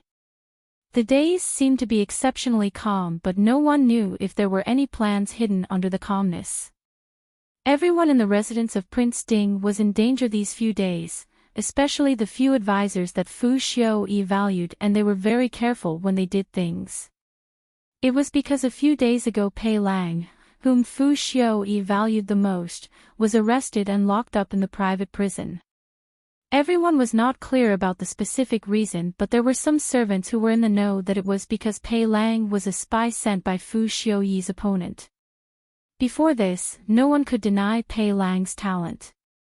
Even though the guests were jealous that Fu Xiaoyi valued him highly, but Pei Lang had indeed solved a lot of problems for Fu Xiaoyi in these 2 years. Fu Xiaoyi said that he would capture him. Not to mention whether this matter was true or not, but the night before he was captured, Pei Lang and Fu Xiaoyi were playing chess and drinking tea together, looking like a ruler and official in harmony. If Fu Xiaoyi suddenly knew of the clues, he would definitely investigate if it was true or not, otherwise he would wrongly accuse a good person and damage a confidant for no reason. But Fu Xiaoyi was so decisive that it could only mean that he had long suspected Pei Lang. To be able to be this intimate even after having doubts, this Prince Ding was not a simple person. No matter if it was to punish the chicken to warn the monkey, the advisors were much more respectful when they faced Fu Xiaoyi. However, Fu Xiaoyi's days were not as comfortable as other people thought, and he also had some doubts about some things. He sent people to keep an eye on Princess Rong Xian's residence, and at the end learned that Princess Rong Xian actually disguised herself and went to Ping Nan Count residence to look for Su Mingfeng. Even though he did not know what they talked about and did not know why Princess Rong Xian was there, Fu Xiaoyi thought that there was definitely something fishy about it. Princess Rong Xian lived in seclusion and did not even have a close relationship with Emperor Wenhui. If there was anything, it would be the early years when Princess Yuqing and Princess Rong Axian were close. But Princess Yuqing had died for many years and Princess Yuqing's son, Xie Jingxing, was close to Princess Rong Axian, but Xie Jingxing had already died in the northern Jiang battlefield 2 years ago. There was no friendship between Ping Nan Count residence and Princess Rong Axian. Fu Xiuyi racked his brains to think of the connection between Princess Rong Axian and the southern Count residence, but no matter how he searched, he could not find any valuable clues. What made Fu Xiuyi puzzled was why Princess Rong Axian did not look for the Count of Ping Nan, Su Yu, but only Su Mingfeng. Su Mingfeng had long left his official career, and for official matters, Su Mingfeng could not help at all. If it was for private matters, did Su Mingfeng privately know Princess Rong Axian? Su Mingfeng, Su Mingfeng. Fu Xiuyi was chewing on this name when he was suddenly surprised. Su Mingfeng's name was well known by many people in the Ding capital. It was not only because he was outstanding and talented, nor was it because it was a pity that he had to retire from the official path due to a serious illness when his career was just right, but it was because he was Xie Jingxing's childhood friend. There was once someone who did not understand why Su Mingfeng would mix around with Xie Jingxing, that playful and mischievous brat, all day long when Su Mingfeng looked at this upright and awe-inspiring youth. But the residents of the Marquis of Linin and the residents of the Count of Ping Nan were old friends, so it was understandable to say that their relationship was good. As if he had found some clues, Fu Xiuyi's thoughts were suddenly connected. Su Mingfeng was Xie Jingxing's childhood friend, and Princess Ming'an was Xie Jingxing's emu. If Princess Ming'an privately went to look for Su Mingfeng, they would most likely talk about Xie Jingxing. But was Xie Jingxing not dead? Why would Princess Ming'an suddenly go and ask about a dead person? If it was in the past, everyone would not dare to mention a single word about Xie Jingxing in front of Princess Ming'an, as they were afraid of poking into Princess Ming'an's sore spot. Princess Ming'an took the initiative to ask. Could it be that Xie Jingxing was not dead? Fu Xiuyi jumped in shock at his own sudden guess, but quickly denied it. He had personally seen the secret report on Xie Jingxing's death, so there would not be any mistake. Not to mention that under the watchful eyes of the public, it was impossible to replace the beam with the pillar.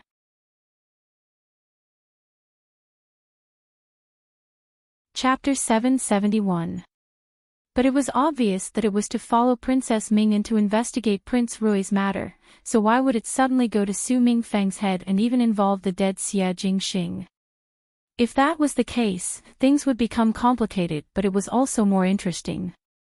Fu Xiuyi stood up and thought for a moment before instructing the person beside him, go to the dungeon. There was a dungeon in the residence of Prince Ding, and it was built in the ancestral hall in the courtyard. The imperial family's ancestral hall was not here, and the reason why it was built in the residence was to pray to Buddha.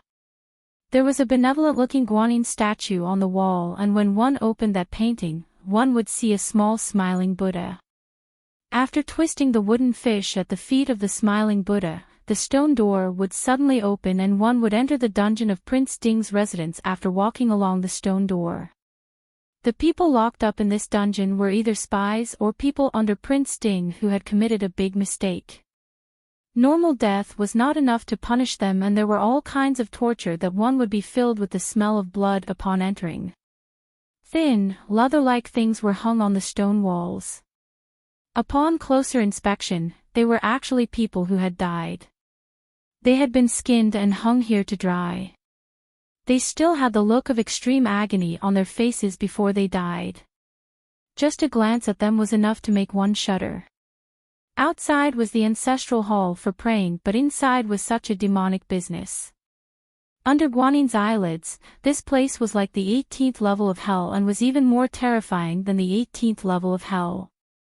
Fu Xiuyi leisurely walked in and looked at the human skins on both sides with eyes full of appreciation. The subordinate beside him led the way and only stopped when they reached the last cell. The person locked up in the cell was hung upside down on the beam and his entire body was drenched in blood. His robes were dyed bright red and one could hardly see the original color.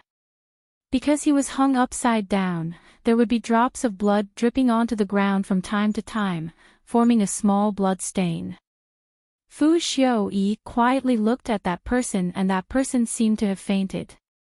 He gave a look to the person beside him and immediately someone brought a bucket of chilly water and poured it on the person in the cell. That person quivered and his entire body could not help but tremble, as if he was in so much pain that he could not speak and was suffering great pain. Fu Xiaoyi smiled and went forward, as teacher used to it. The chilly water stung the wound, but it also washed away the bloodstains on the prisoner's face, revealing a proud face. It was Pei Lang. Pei Lang smiled and replied with a trembling voice, "Thanks to your highness, I'm doing well. I've long known that Mr. isn't an ordinary person, but I didn't expect that not only are you talented, but your integrity is also worthy of my respect. Otherwise, why would the Shin family send you here?" Fu Xiaoyi sighed. It was said that the soldiers that Shin Axean leads are all valiant and teacher is a scholar, but one's bones are so hard. This in would also like to know how General Shin trains people. Pei Lang gasped for breath and said with a smile, "This subordinate has no relationship with General Shin. It's already been a few days, but you're still so persistent." Fu Xiaoyi said, "Even though the moral integrity is commendable, at the end it gives one a headache and one has no choice but to specially prepare some unusual games for gentlemen." Pei Lang only smiled and said nothing. Fu Xiaoyi looked at him and spoke in a very gentle tone, as if there was some nostalgia. "Actually this prince and you, master and servant, can be considered to have a good friendship. Your talent is like the rain, and this inn also appreciates it. This prince is soft-hearted and is willing to give you a chance.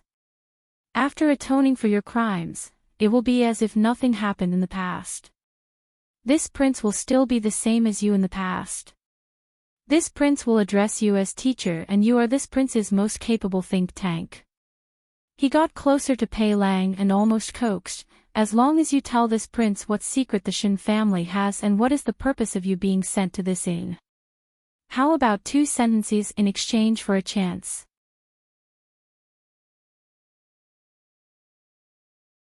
Chapter 772.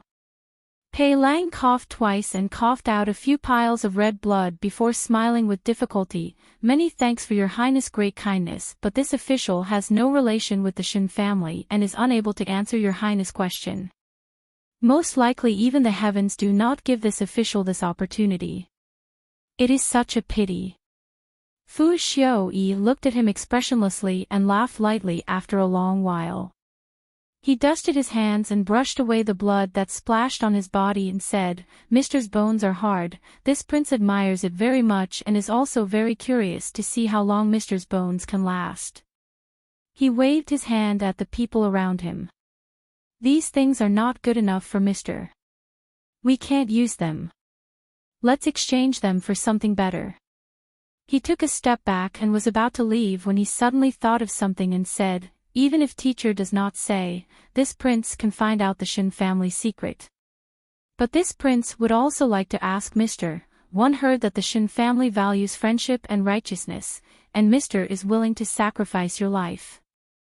One do not know if General Shin will send someone to rescue Mr. out of the fire pit." He left with his guards. After Fu Xiaoyi left, Pei Lang fiercely spat out a large mouthful of blood. This prince who looked gentle and scheming actually had such a vicious and ruthless side. It was just that Fu Xiaoyi's last sentence that made him smile bitterly. It was not false that the Shin family valued friendship and righteousness, but the person that he was handling things for was Shin Miao. Shin Miao valued friendship and righteousness, but that was only to the Shin family. Other than her relatives and friends, others were not important in Shin Miao's eyes. As for whether or not Fu Xiaoyi would come to save him, Pei Lang felt that it should not be the case. Not to mention if Shin Miao had the ability to fish people out from the residence of Prince He Ding, it was the most secretive dungeon. At the beginning, when Shen Miao wanted him to be a hidden chess piece by Fu Xiuyi's side, she should have expected that there would be such a day. Shen Miao had long known that once Fu Xiuyi found out, Pei Lang's ending would be extremely miserable, but she still did it. Rationally, he knew that Shen Miao would not come to save him, but Pei Lang's heart actually had a trace of faint expectation. He also could not tell what kind of feeling he had towards Shen Miao. Initially, when Shen Miao used Luing to threaten him, Pei Lang's heart was somewhat disgusted, as he hated the feeling of being threatened and not being able to control himself. But later, he did not know why, but he really treated himself as Shen Miao's person. He would worry for Shen Miao and do his best to be a good chess piece. Pei Lang himself was unable to understand his own way of doing things. He thought that he probably owed Shen Miao something in his previous life, so that he would follow her around in this life, and almost changed his life. The guard responsible for torturing him came again. Pei Lang put aside the thought in his mind and began a new round of torture. What he did not know was that in Prince Rui's residence, Wolong and Nightingale were sitting on a tree eating melon seeds. Nightingale asked, "Boss Ji and Master Gao haven't come out yet. How long are they going to guard the tower prison?" Wolong spat out a melon seed shell and said, "I reckon that Master has completely forgotten about this matter. Master had been running around outside these past few days, how could he have the time to care about other people? I heard that the Great Liang Palace has sent another letter to urge you. Mistress probably wants to finish these matters and return to the palace as soon as possible." "That's right, but Boss Ji has been staying in the tower prison. What about the news from the Feng Xian pawn shop? Won't it delay things?" Huolong rolled her eyes at Nightingale. "The Feng Xian pawn shop earns money, and naturally the MOU army will report the information to Master. Moreover, Boss Ji's own concerns are all inexplicable matters, so how would there be any proper matters? Worry for nothing." When Nightingale heard this, she felt that her companion's words were reasonable and said, "That is also true. Why bother so much?" There were some things in the world that were a freak combination of factors. Sometimes a small change would cause the entire trajectory of the matter to change. In the study of the Feng Xian pawn shop's Linjiang Immortal Tower, there was a thick stack of letters at the corner of the desk. Most likely no one tidied it up, as it was covered with a layer of dust. And at the bottom of the stack was a letter with 3 words written on the envelope.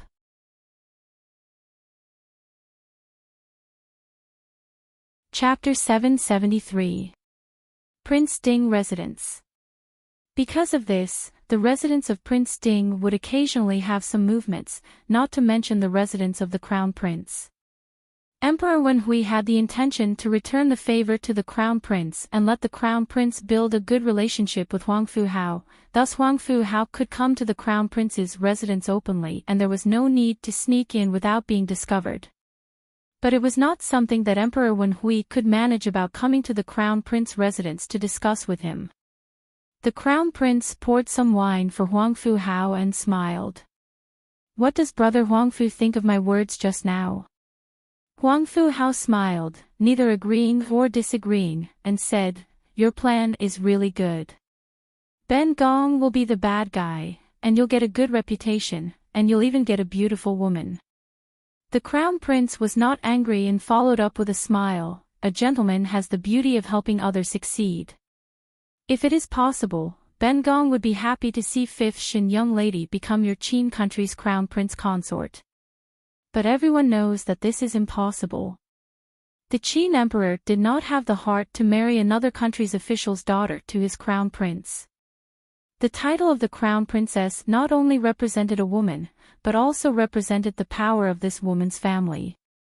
It would be best if she could help the Crown Prince. As a Ming Qi person, Shen Miao was unable to help Huang Fu Hao.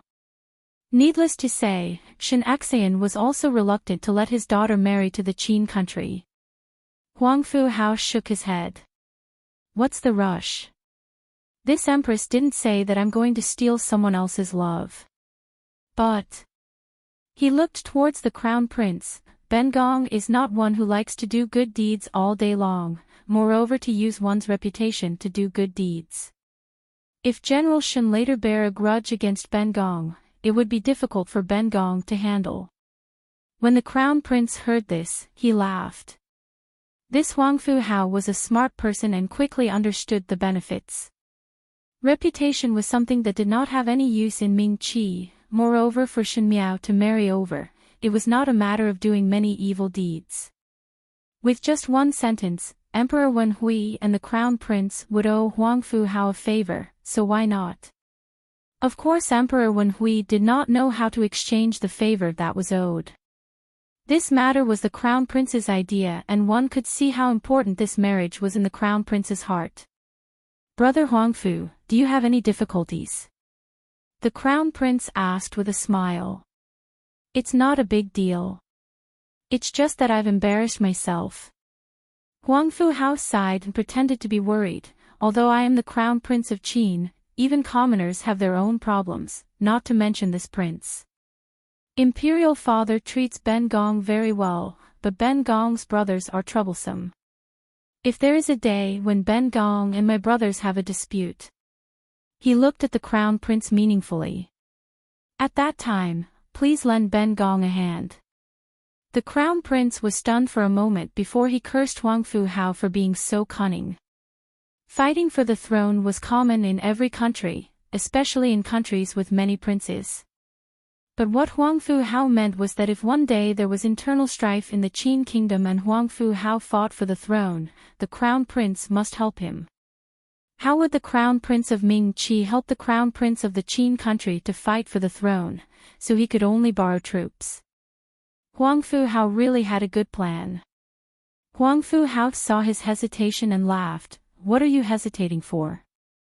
Isn't what this consort is doing for you now the same thing? The Crown Prince quivered and looked at Huang Fu Hao without saying anything. If this time it was successful and Shen Miao married to him, the Shen family would be tied together with his residence of the Crown Prince. With the help of the Shen family, the Crown Prince's strength would increase greatly and it would be an important weight in the fight for the throne. Now that Huang Fu Hao was helping him, wasn't it helping him to fight for the throne? In this way, it seemed that the conditions that Huang Fu Hao gave were not that unacceptable. After all, he had gained more from this matter. The Crown Prince steeled his heart and said, "Good. This time Brother Huang Fu has pulled out a knife to help, in the future Ben Gong will definitely not stand idly by."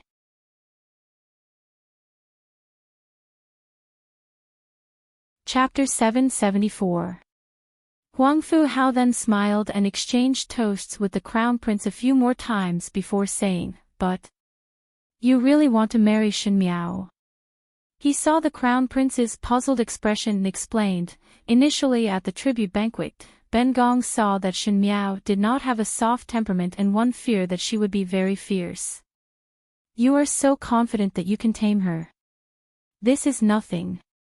The Crown Prince waved his hands indifferently. No matter how fierce her temperament is, she is still a female.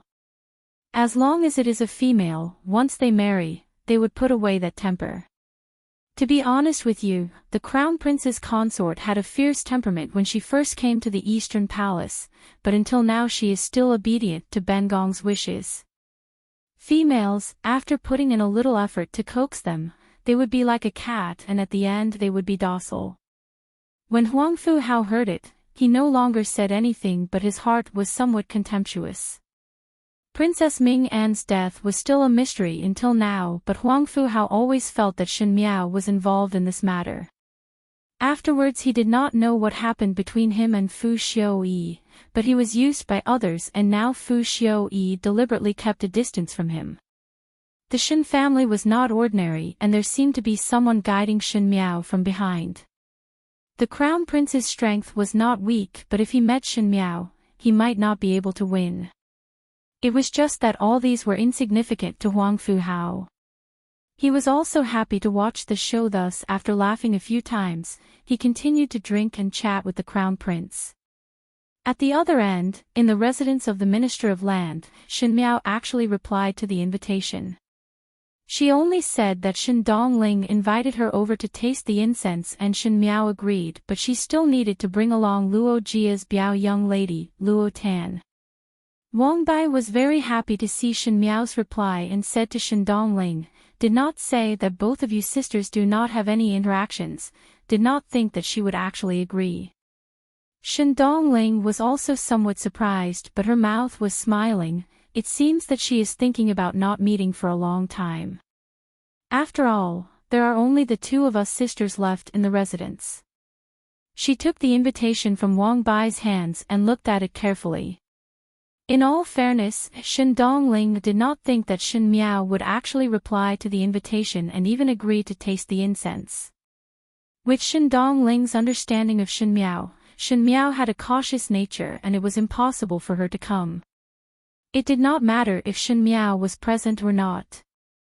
The reason why she wrote the invitation to Shen Miao was because she wanted to prove to Wang Bai that she was doing her best to work for Wang Bai and hoped that Wang Bai would remember her good deeds in the future.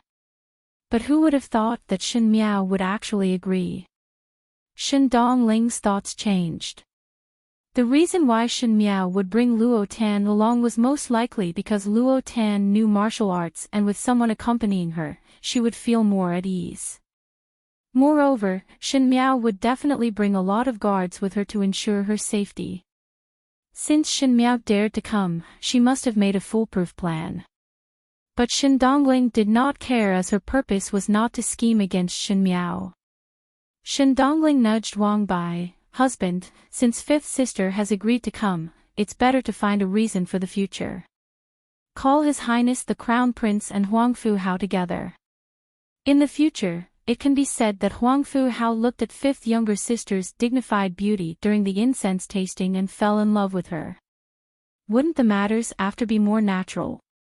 You females are indeed more thoughtful.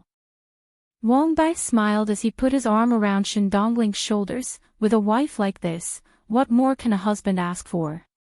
Shen Dongling smiled as she teased him, but her heart was thinking of another matter. Shen Miao had always been good at scheming against others, and in the entire Shen residence, when Ren Wanyun and Shen Miao fought, Shen Dongling also saw it. At the end of the Shen family, the first household was able to preserve, and if one were to say that there was someone powerful, it would be Shen Miao and Shen Dongling.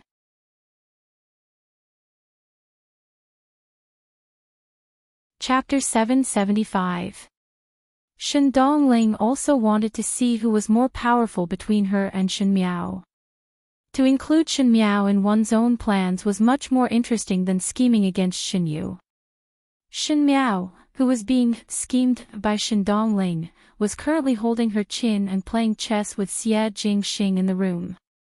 Xie Jingxing played a good game of chess and was different from Shen Miao's steady moves and planning step by step. Xie Jingxing seemed to be able to see the use of the chess pieces that she had already arranged. Wherever Shen Miao moved, Xie Jingxing would block at the corresponding place. After playing for more than an hour, Xie Jingxing had won several chess pieces from her, but the battle was still in a stalemate and it was hard to separate them. In Shen Miao's previous life, in order to be able to chat with Fu Xiu-yi, she had trained hard in chess. Even if she was not number one, it would be hard to find an opponent. But under Xie Jingxing's hands, she could not kill, as Xie Jingxing was like a nemesis. Since learning chess, this was the first time that the Divine Temple wanted to take back a move. Seeing that Xie Jingxing had taken a few more of her chess pieces, Shen Miao said, "Tired. Do not want to play anymore. Do not want to play or cannot play." Xie Jingxing said, "Beg me and I will teach you." Shen Miao almost laughed at his words. It was only because Shen Miao had a good temper that he came over in the middle of the night to find someone to play chess with. Others would have long sent Xie Jingxing out. She said, "Thank you, but I do not want it." She did not intend to be a chess master, so what was the use of learning this? She was somewhat surprised that Xie Jingxing could play chess so well. Xie Jingxing's outstanding skills were on the battlefield, and she had never heard that he was particularly good in other areas. But thinking about it, this person was playing with the world in the palm of his hands, so what was a small chess piece? She asked, "Have your people and horses been arranged in 2 days' time?" 2 days later was the day of tasting incense, and it was also the first time she and Xie Jingxing joined hands to scheme against others. To scheme against 2 crown princes, one fear that if this was set out, it would make people feel terrified. But Shen Miao did not feel anything. She herself had given birth to a crown prince, and she really did not feel that the position of a crown prince was unattainable. Xie Jingxing was even more so. His older brother was the emperor and the crown prince was his nephew. So looking at it this way, she and Xie Jingxing felt that it was very appropriate to plot against the 2 crown princes. "Do not worry, it is absolutely safe," Xie Jingxing said. "Your horse carriage is also arranged." "You really want to go?" He frowned. "You do not have to go." "Why not?" Shen Miao said, "Whether to go or not has nothing to do with me, but I hope that they can make it more grand." Shen Miao gently smiled. "If I were to go, they would only make the situation more realistic, but at the end they would discover that everything is wrong. Wouldn't it be more interesting?" Xie Jingxing said with a smile that was not a smile. "So ruthless." "Ruthless?" Shen Miao asked. "Ruthless." He nodded, his eyes sparkling like clear water. His thin lips curled up slightly. "But I like it." Shen Miao, ever since that night, Xie Jingxing's words became more frivolous, but it was only in words, his actions were still very respectful to her. Shen Miao was not used to suddenly having someone squeeze into her life, but she had to admit that with Xie Jingxing around, many things became much easier. It seemed that the things that she had to put in a lot of effort to do, could be easily solved by Xie Jingxing. But if one continued to rely on him like this, it would make one feel uneasy. Shen Miao had not learned how to trust a person, or rather, trust a man. She was courageous and resourceful in other matters, but in terms of relationships between men and women, she was severely injured. So even if she were to do it again, she would still be as clumsy as a child. Even if there was someone to gently teach her, she would still be clumsy and slow. Xie Jingxing stared at her carelessly and his eyes were deep, not knowing what he was thinking about. With the chess pieces by his hand, the young female sat in a dignified and gentle manner. The lights made her look gentle and graceful, like a lotus in full bloom. And his face was handsome and his dark eyes were as deep as the night. He looked at the other for a while thoughtfully before his lips suddenly hooked up into a smile. "After this matter is resolved, I will marry you, Shen Jiao Jiao."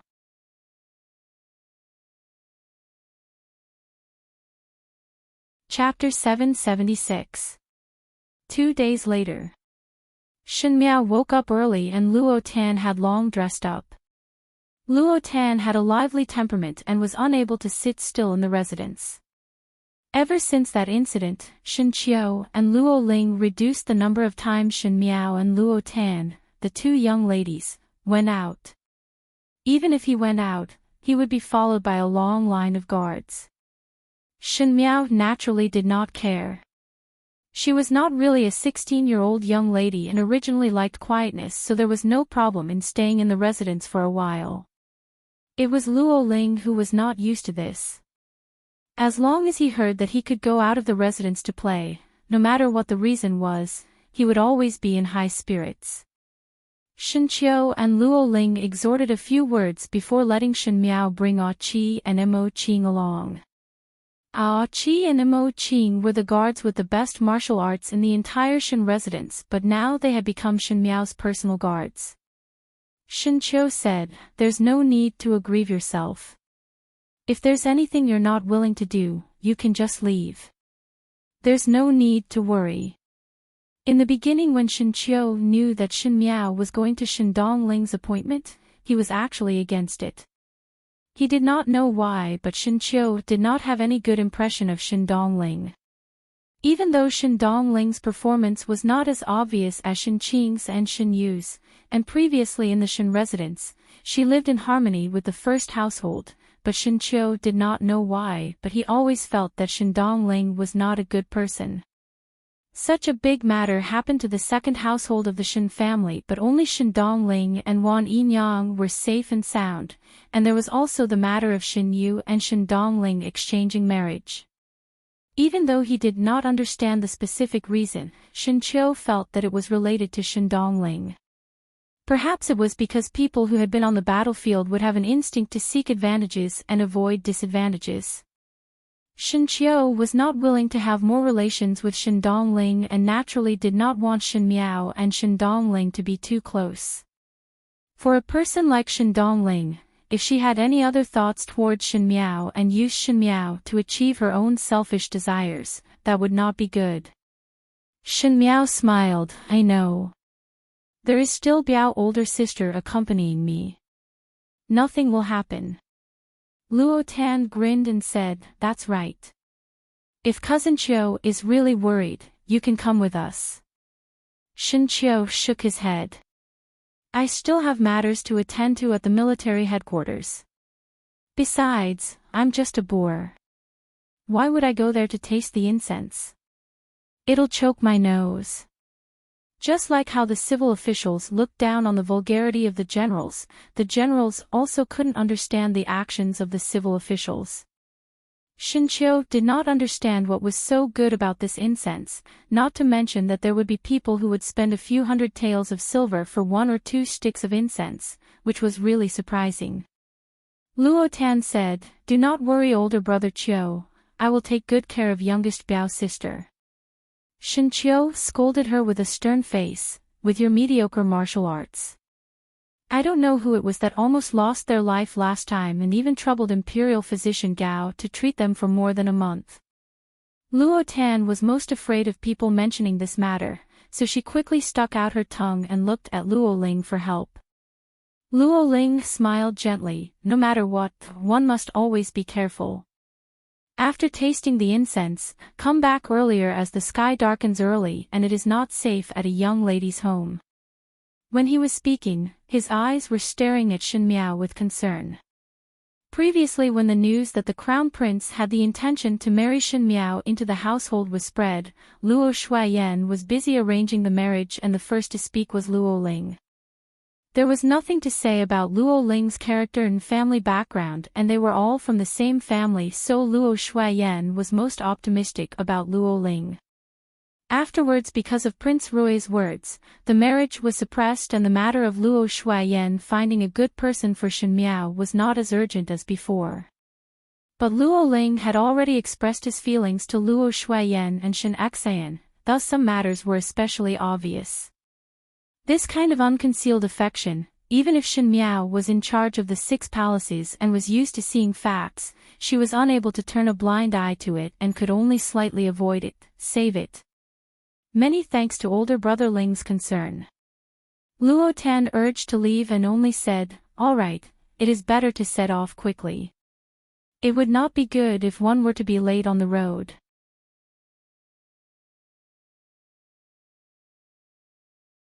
Chapter 777.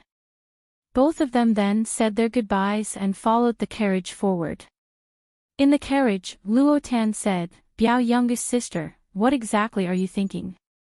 Shen Miao turned her head to look at her and said inexplicably, what is thinking? About your marriage. Luo Tan had an appearance of being very worried for her. Even if the crown prince's side is temporarily resting, there will be a day where you will have to marry. Previously I heard Gumu say that this year your marriage must be settled, otherwise one would not be the crown prince. Your conditions are so good that it would inevitably attract others to covet. Shen Miao did not speak. The position of the Shen family in Ming Qi was indeed very subtle. If used well, it would be a sharp sword, but if used badly, it would bring disaster. But one thing was certain, the imperial family of Ming Qi only had fear of the Shen family. They wanted the soldiers in Shen Xian's hands and as for the person who would lead the troops. If there was a day where they had the troops, then they would not even try. So as the only daughter of the Shin family, the meaning of in-laws was too much. There were times when one could not control oneself and it was not something that she could decide. Uncontrollably, Shin Miao's mind floated back to the words that Xie Jingxing said to her that day. After this matter is settled, I will marry you, Shin Jiao Jiao. He said it plainly and in such a sudden situation, it did not seem to be a promise but it was like he was guaranteeing something. The most important thing was that when he said it, there was an unquestionable flavor, as if he could do it if he said it. But how could that be possible? One was the daughter of the Ming Chi's general and the other was Prince Rui of the Great Liang. To say it in a bad way, the Great Liang was strong and with the identity of Prince Rui, even the princess of Ming Chi would be considered to be climbing up the social ladder, not to mention her. And if she really married over, what would happen to the Shin family's position? It was really a difficult matter. Shin Miao's eyes were deep in thought when she was suddenly pushed by Luo Tan. She recovered to her senses and heard Luo Tan saying, "What are you thinking about so hard that you did not even answer my question?" Shin Miao asked, "What did you ask me?" Luo Tan looked at her helplessly and said after a long while, "I ask you, among the few people that came to propose, who do you like the most?" Shin Miao was surprised for a moment but Luo Tan was already counting with her fingers. Older brother Ling is gentle and considerate and also knows everything. Su Mingfeng has deep feelings for you and Su Furen also likes you very much. Feng Zixian looks like an educated and reasonable person and with Feng and Ning's protection, you will live well. These three people are considered young talents. Luo Tan leaned close to Shin Miao and carefully observed Shin Miao's expression. You do not like any of them? Shin Miao laughed in spite of herself, no.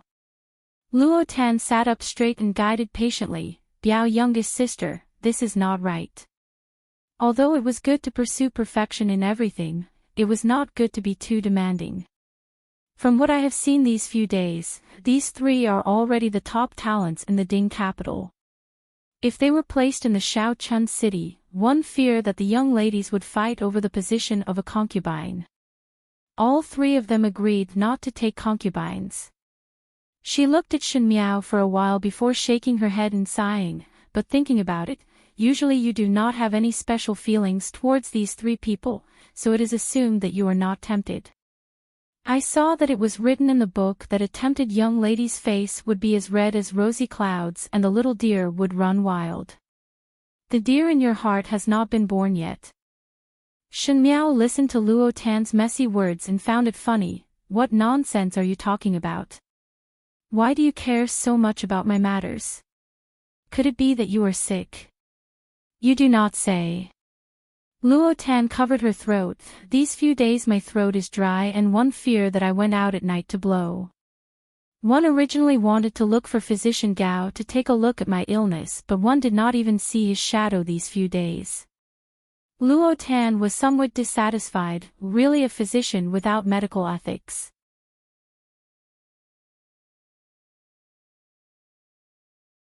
Chapter 778. Shin Miao was somewhat speechless. Not to mention that Gao Yang's real identity was an official of the Great Liang, even in Ming Chi, he was an imperial physician. Only Luo Tan would come and treat people with headaches and fever all day long. But at the other end, Shin Dongling was dressing up in the residence. Today she was dressed very simply, as if she did not put on any makeup. She was wearing a rosin-colored begonia dress, which was naturally made of the best material. But the jewelry was mainly simple jade ornaments. Xinghua looked left and right and said, "Why is Furen dressed up so simply today?" Even though Furen is naturally beautiful, when one is out, is it not better to be more beautiful? What do you know? Shin Dongling looked at the beauty in the mirror. Her looks were very good and had the delicateness and elegance of Wan Yinyang when she was young. Even if she wore such simple clothes, she looked somewhat dainty in it. Most likely it was because she had become a married woman, there was an inexplicable charm to her. The servants in the residence would sometimes whisper behind one's back, saying that Shen Dongling looked like a concubine. Most of the matriarchs of large families had upright facial features, mellow and blessed, and looked honest. But Shen Dongling had big eyes, a sharp chin, and was as pretty as a fox, which was the typical face of a concubine. Wang Furen and Master Wang also had some complaints about this, but Wang Bai liked it, so everything else could be ignored. Shen Dongling looked at it for a moment before pulling out the jade hairpin on her head and replaced it with a plain silver hairpin. When Xinghua saw this, she wanted to speak but hesitated. Shen Dongling said, "No need to think so much. Recently I am not playing the lead role, and dressing up too flashy would instead steal the limelight. I would not do such a silly thing. There are plenty of opportunities to compete for beauty, and this time is not a bad thing." When Xinghua heard it, she said, "Furen's beauty is natural. There is no need to compare, it is also a first-class beauty." Shen Dongling's expression was happy after hearing what was said, but what made her even happier was not Xinghua's flattery. Today was the day that the crown prince of the Qin would fall in love at first sight with Shen Miao, and she was just a foil. The more she appeared dejected, the more it would set off Shen Miao's beauty, and the more natural this marriage would be. However, since many people were required to witness the marriage, naturally, the more the merrier. Wang Bai would also be there. In this way, he could constantly remind the crown prince that Wang Bai had contributed the most to this wonderful event.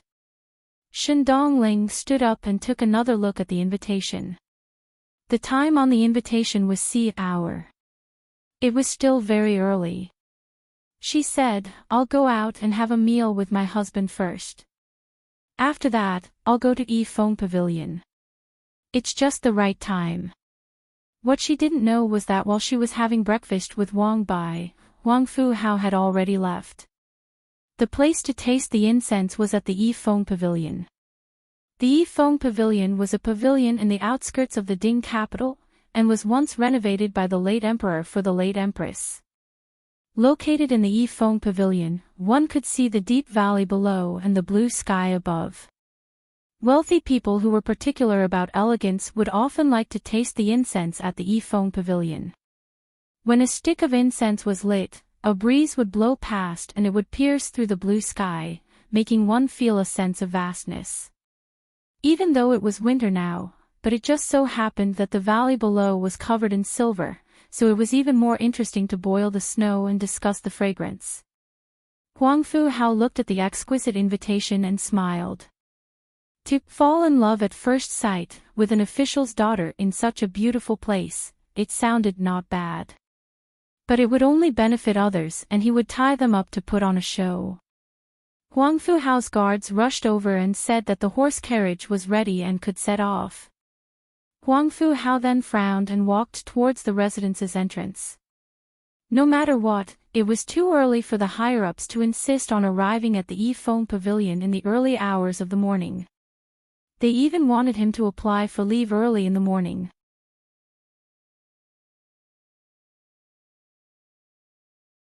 Chapter 779. It was just that no matter how dissatisfied Wang Fu Hao was, he could only comply. Yifeng Pavilion was in the outskirts and was some distance away from the Ding capital, thus one had to depart when the sky had just brightened.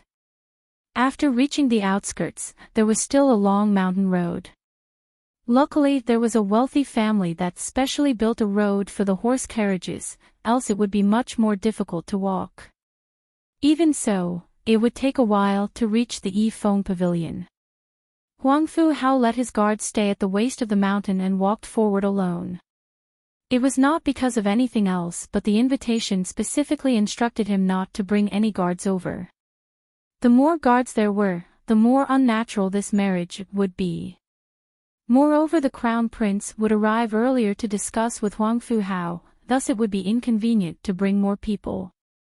Wang Fu Hao was not afraid of any accidents at all. Firstly, the crown prince would definitely have other guards placed in this place, so there was no need to worry about assassins. Secondly, the crown prince would not make a move on him as there were so many people watching. When he went out today, the people from the residence of Prince Qin would know that he was here for the crown prince's appointment. If anything were to happen to him, the crown prince would not be able to escape responsibility. Therefore, Huang Fu Hao calmly left the guards behind and went up himself. However, there was no medicine for regret in this world, and Huang Fu Hao very quickly paid the price of his own conceited decision. When Huang Fu Hao was walking up from the waist of the mountain, the crown prince was also walking towards Yifeng Pavilion with his guards from another path. Both of them happened to maintain a distance of one in front and one behind. The gap was not big, but because they were not on the same path and direction, they just missed each other. After the time it took for 2 incense sticks to burn, Huang Fu Hao reached Yifeng Pavilion. In the long pavilion of Yifeng Pavilion, there was already a person sitting there. When that person saw Huang Fu Hao, he immediately stood up. It was the crown prince. Huang Fu Hao was somewhat surprised as he did not expect that the crown prince would arrive earlier than him. As such, the time that was requested on the invitation was not that unacceptable. After all, the other party had arrived earlier. He looked left and right and said, "Why are the others not here?" Since there was going to be a love at first sight show, how would the show start if no one else was here? The crown princess smiled and said, "There's no rush, there's no rush. I called you here so early today because I have something to say to you in private." Huang Fu Hao felt that something was amiss, but he didn't think too much about it. His guards were stationed halfway up the mountain, and would be able to rush over in time. Seeing that the crown prince's guards were by his side, he knew that nothing would go wrong. He then asked, "Please speak." The crown prince walked to Huang Fu Hao's side and said, "Brother Huang Fu, don't you find it strange why I have called you over so early today and why I have Brother Huang Fu's guards stay at the waist of the mountain? They probably have something important to discuss." Huang Fu Hao was a little impatient to argue with the crown prince. The two of them had already reached this stage, there was no need to hide anything.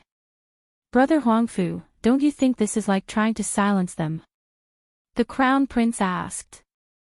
Huang Fu Hao laughed loudly and said, "Joking is not your style." The crown prince did not reply. Huang Fu Hao turned to look at him, his heart skipping a beat. The crown prince's expression was calm, and he did not do anything else. However, this calmness caused Huang Fu Hao to suddenly feel a deep sense of unease. He suddenly felt a chill run down his spine. But why would the crown prince want to silence them? Unless the crown prince could kill all the servants in King Qin's residence, the crown prince would not be able to escape responsibility. Moreover, Huang Fu Hao could not think of a reason why the crown prince would want to kill him. However, before he could hear the answer, he saw the crown prince's eyes flash. Huang Fu Hao was shocked and instinctively dodged to the side, narrowly avoiding a silver sword light that came stabbing at him from behind.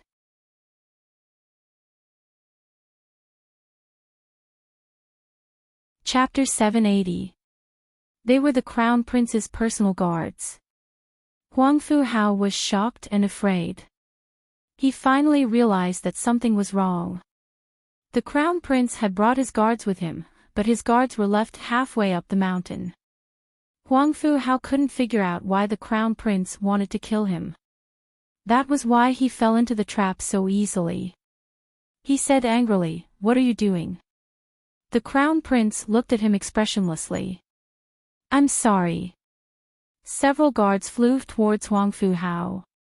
In his despair, Huang Fu Hao shouted, "Fu Xiuyan! You harmed me. The Qin kingdom will not let this go." Fu Xiuyan. Fu Xiuyan was the crown prince's name. His voice came to an abrupt end. The sword light that passed through his chest was like a silver snake, emitting a dense white light. The blood that slowly seeped out, however, stuck to the thin ice on the ground. The Yifeng Pavilion's back was against the Grand Canyon. Huang Fu Hao's final roar had been made with all his might. Hence, his roar continued to echo down the valley. Layer after layer, like ripples on the bottom of the water. On the other end, the Crown Prince and his entourage, who were on their way to the Yifeng Pavilion, suddenly stopped. They were on the dark path down the mountain and the echo did not seem to be very clear. The Crown Prince frowned and asked, "Did someone just call my name?" The guards looked at each other. They couldn't hear clearly. The Crown Prince thought for a moment and said, "I must have heard wrongly." In this world, other than the Empress, no one dared to call him by his full name. Moreover, there shouldn't be anyone in Yifeng Pavilion. The appointed time on the invitation was 6 in the morning.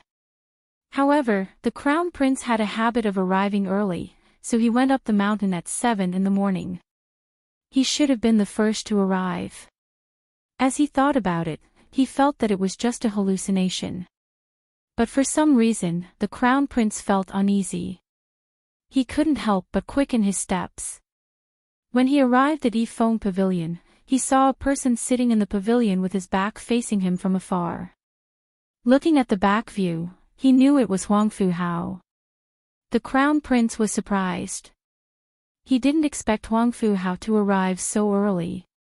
He smiled and greeted him. "I didn't expect Brother Huang Fu to arrive so early." Before he could say morning, the Crown Prince's hand had just touched Huang Fu Hao's shoulder when Huang Fu Hao fell to the ground with a thud. The Crown Prince was startled and immediately reached out to pull Huang Fu Hao. With this pull, Huang Fu Hao's face was directly facing him. The Crown Prince cried out in alarm and immediately let go. Huang Fu Hao's eyes were round and his mouth was wide open as if he was extremely angry and shocked. However, his clothes were cold and wet because the silver robes around his chest were already dyed red with large patches of blood. "What's going on?" The Crown Prince panicked. Huang Fu Hao was dead. How was this possible? He did not have time to react to this matter when a large group of people suddenly rushed in from outside. They were all dressed as imperial bodyguards. Seeing Huang Fu Hao lying on the ground, it was unknown whether he was dead or alive. They angrily shouted at the Crown Prince, "Audacious, you dare to plot against His Highness the Crown Prince. Hand over your life." Without saying another word, he pounced toward the Crown Prince.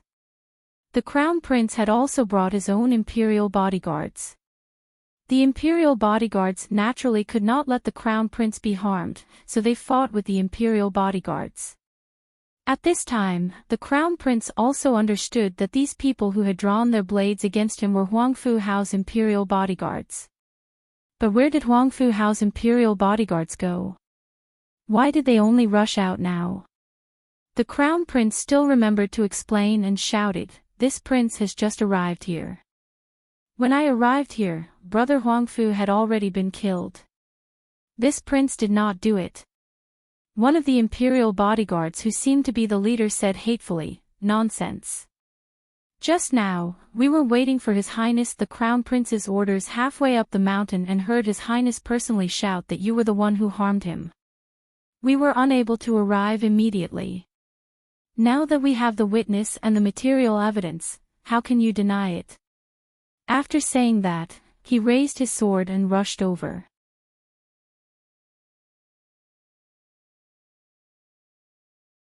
Chapter 781.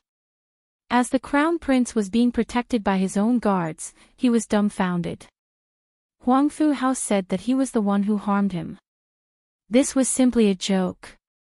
He had just arrived and Huang Fu Hao was already dead. Why would Huang Fu Hao slander him? Wait. The Crown Prince's heart suddenly moved. Before he reached Yifeng Pavilion, he seemed to have heard someone calling his name. It was just that he was walking on the Yin Mountain and could not hear it clearly. Could it be that it was not an illusion and was real? But why would Huang Fu Hao call out his name? The Crown Prince's heart was in a mess, but he still said, "Ben Gong just arrived here. Why would Ben Gong harm him? Ming Chi dog." You deceived our crown prince to come out and asked His Highness to leave us at the waist of the mountain in the invitation so that it would be convenient for you to do this. If this enmity is not avenged, the Qin country would have lived in vain. The crown prince was like being struck by lightning. The invitation to Huang Fuhao was personally written by him so that this love at first sight drama would be more natural and real. The crown prince invited Huang Fuhao out to taste the incense, and coincidentally, Wang Bai found this incense by accident. Who knew that Wang Bai's new foreign was insensible, and invited her own younger sister out to see the novelty. The four of them unintentionally gathered together, and the rest of the matter naturally took its course. But in the invitation, there was no mention of leaving one's guards at the waist of the mountain. A guard stood in front of the crown prince and said, "Your Highness, we cannot hold on any longer. The people here do not want to live. Your Highness better leave first." The crown prince looked up at the other party. Huang Fuhao was obviously dead and could not be revived. Those guards most likely knew that their master was dead, and even if they returned to the Qin country, they would be accused of not protecting the crown prince, and the Qin emperor would vent his anger on them. At the end, there was only death. They might as well push all the blame onto the crown prince, and now they were going to perish together with the crown prince. Their moves were ruthless, but the crown prince's guards still had to protect the crown prince and were unable to resist the enemy. The crown prince was somewhat hesitant. If he were to leave, he would not be able to resolve all the matters properly, and it was as though he had tacitly agreed to this stain. But if he did not leave? Looking at the menacing momentum of the other party, the crown prince did not know if he could return safely. He clenched his teeth and looked at Huang Fuhao on the ground before hardening his heart. Go.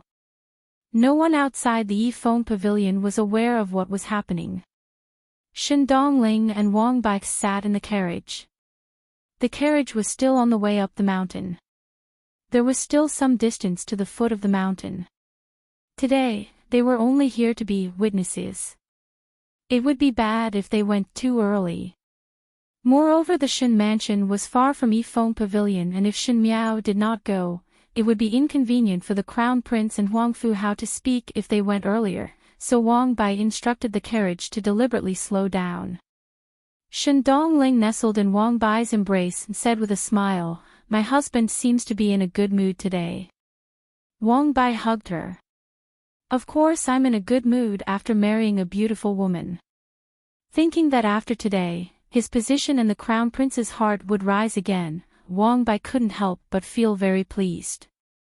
Although the minister-councilor's residence was overflowing with wealth because of the illicit salt business, they were all secretly wealthy. They also had to be on guard at all times against being discovered and reported by people with ulterior motives, implicating the entire residence. People always had to look forward.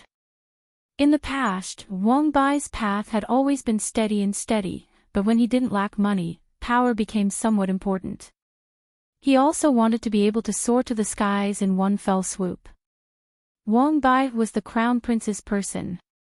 Even though the crown prince had the orthodox title among the few princes, it was not outstanding. But now that the other princes were fighting for power, Emperor Wenhui would instead value the crown prince more, as he felt that the crown prince was easier to grasp.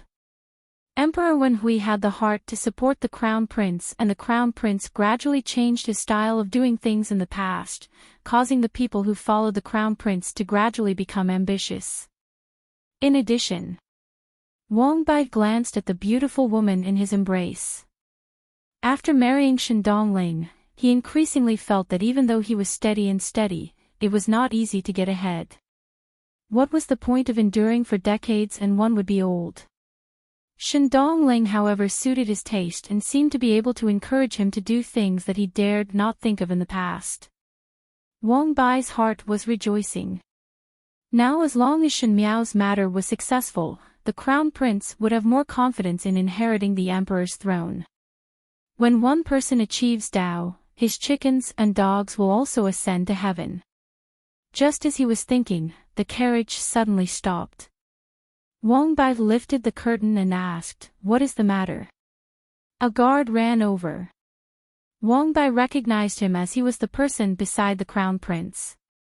The Crown Prince had sent this person to pass a few words to Wang Bai, so Wang Bai was considered familiar with him. But at this moment, that person's expression was not good, and not only that, his clothes were somewhat disheveled.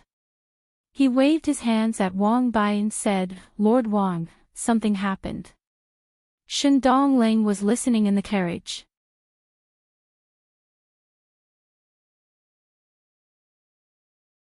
Chapter 782. Things seemed to have changed beyond recognition overnight. The limitless glory that he had originally envisioned had turned into countless troubles in just a moment's time. Wang Bai and Shen Dongling never thought that Huang Fu Hao would actually be killed by the Crown Prince. The two of them had no idea what had happened. The Crown Prince's bodyguard had been trying his best to emphasize that the Crown Prince had not done anything to Huang Fu Hao. By the time the Crown Prince reached the Yifeng Pavilion, Huang Fu Hao was already dead.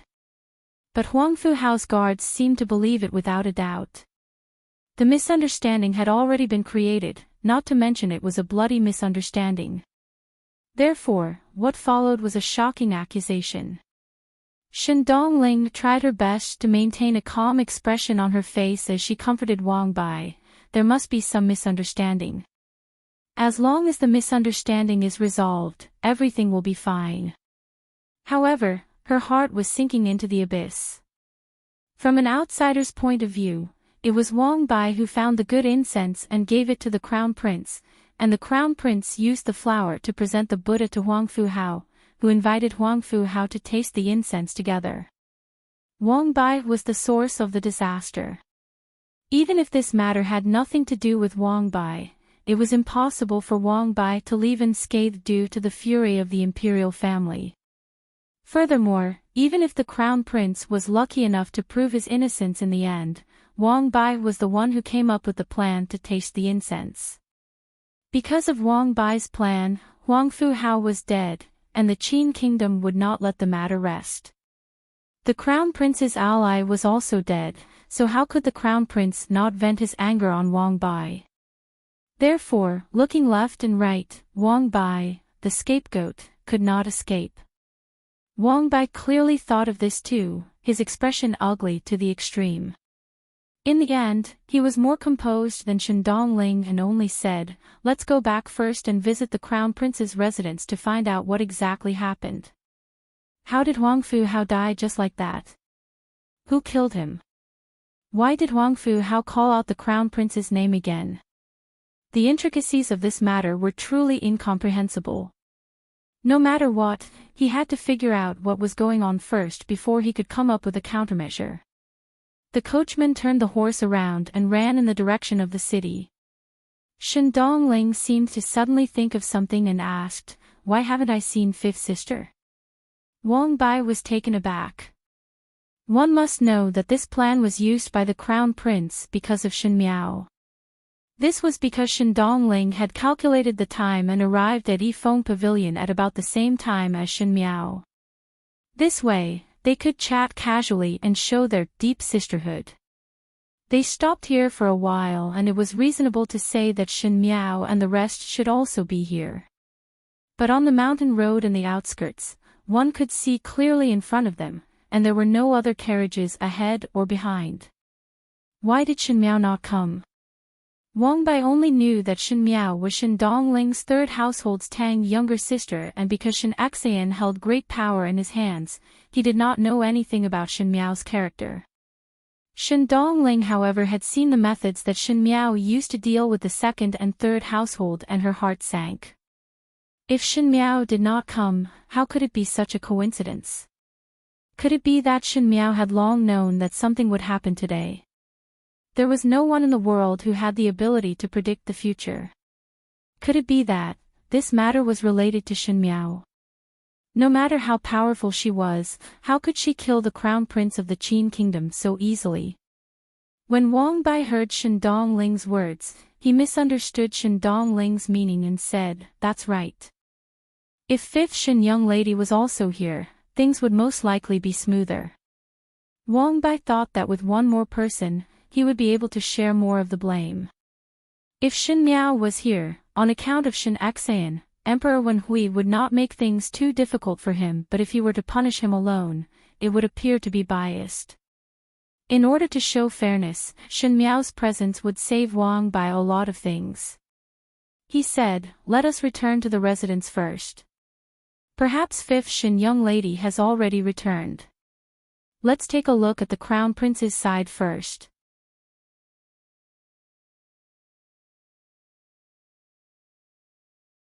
Chapter 783. Shin Dongling nodded her head but smiled bitterly in her heart. She did not know why, but she felt that Shin Miao would not have already returned, and most likely Shin Miao did not intend to come to Yifeng Pavilion from the start. Shin Miao. This opponent was more terrifying than she thought.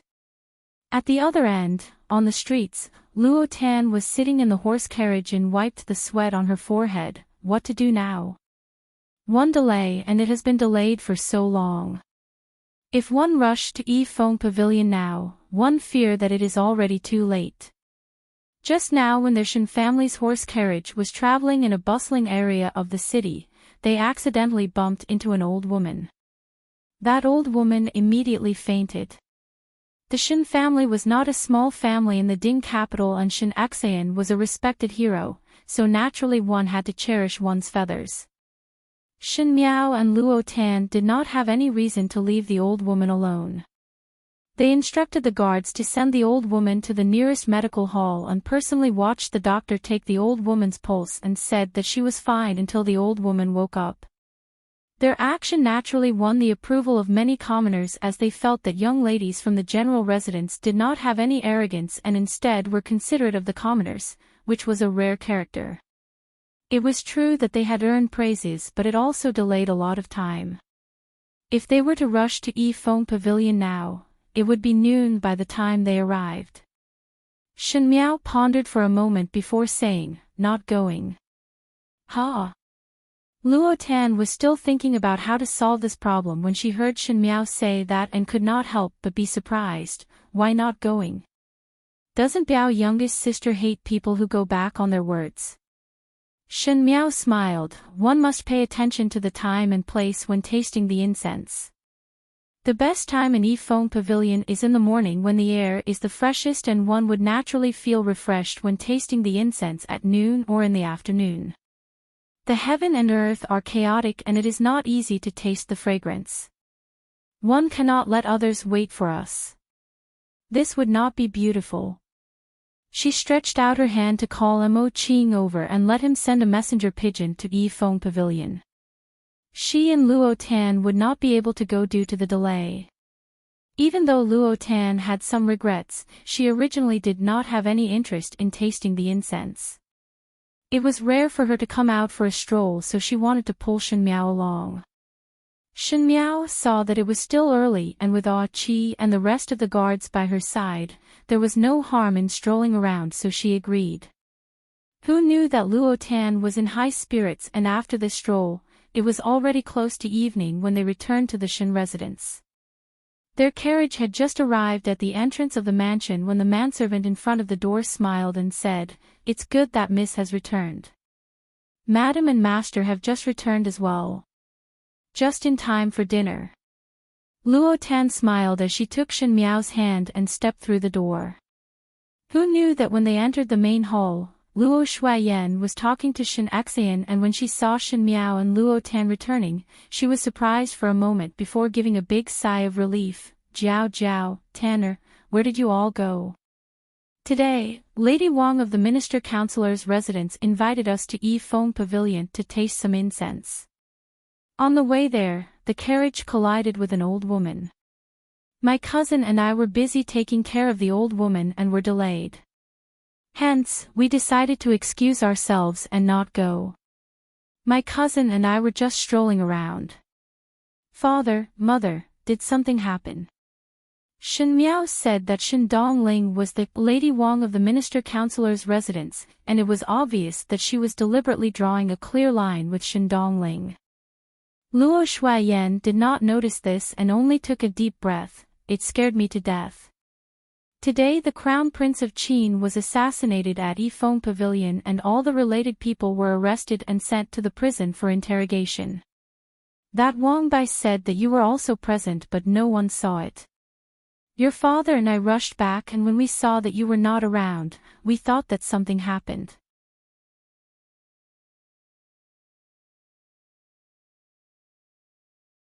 Chapter 784. Luo Tan was surprised for a moment, assassinated. She said, who would have such guts to dare to assassinate the Crown Prince of the Qin country in broad daylight? Are the martial arts of the Crown Prince of the Qin country's guards that bad? How could they not even protect their master's life? Different from Luo Tan's surprised face, Shen Miao was very calm as she said, do not worry. Biao older sister and I did not go to Yifeng Pavilion.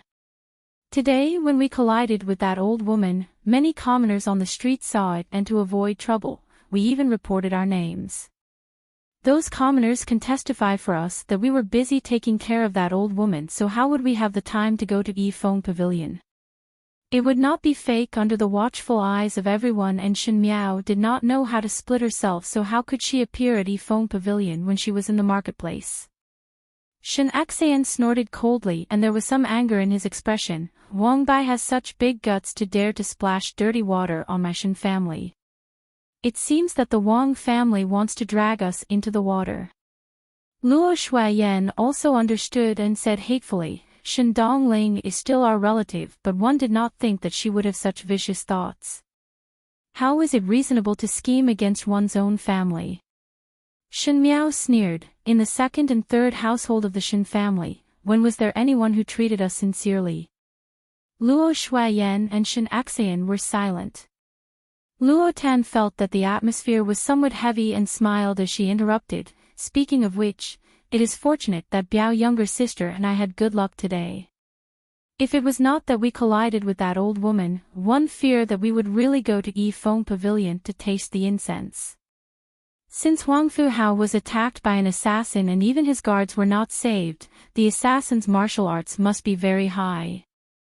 If Biao younger sister and I were to go, we might also be implicated. Speaking of which, we should thank that old woman. Shen Miao laughed in spite of herself and was about to say something when she heard Luo Tan muttering, but previously in the invitation that was given to us, there was no mention of the Crown Prince of the Qin country going to taste the incense. Why did the Crown Prince of the Qin country go to taste the incense? Was there anyone else there? If there was, were there any casualties? Before anyone could answer Luo Tan's questions, one saw two travel-worn people walking in. It was Shen Qiu and Luo Ling. Luo Tan turned around and happened to bump into them.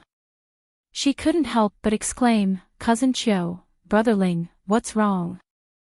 Shen Qiu's and Luo Ling's clothes were somewhat disheveled, and not only that, there were some bloodstains on their faces, making them look extremely wretched. Luo Shuayan and Shen Xian were also shocked.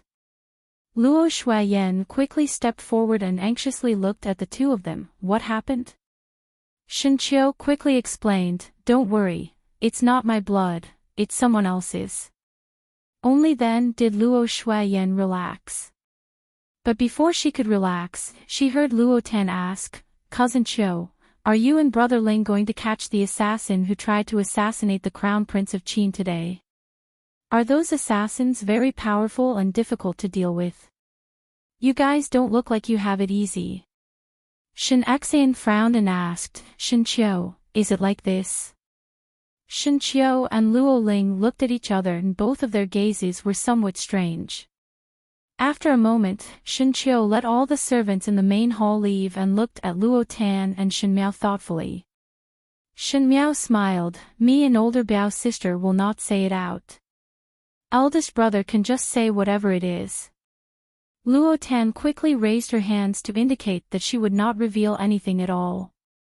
Seeing Shen Qiu's serious look, Shen Xian and Luo Shuayan were somewhat suspicious. Luo Ling nodded his head to Shen Qiu and Shen Qiu sighed before speaking. Today the troops and horses of the Ministry of War's garrison had gone to stop people, but it was not the assassins who tried to assassinate Huang Fuhao but Huang Fuhao's guards. Guards. Luo Shuiyan frowned. Could it be that they want an explanation from Ming Qi and have already made a big fuss? Luo Shuiyan did not have any good impression of the Qin people. One did not know if it was because the Qin country was established for the shortest period of time among the three countries and did not have much history. From the imperial family to the commoners, everyone had an arrogant look. Even if the Qin country's power was slightly stronger than Ming Qi, but the arrogance that they displayed in front of Ming Qi was really an eyesore.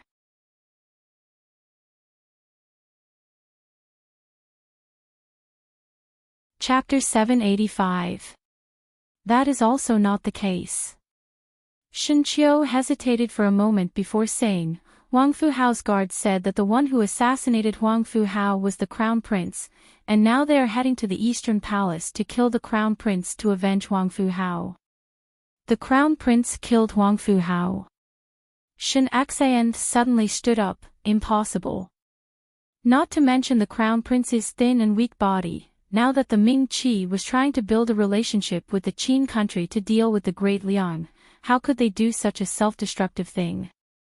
To kill Huang Fu Hao would only provoke the Qin country's rage, and not to mention the collapse of the alliance, it would also add one more enemy.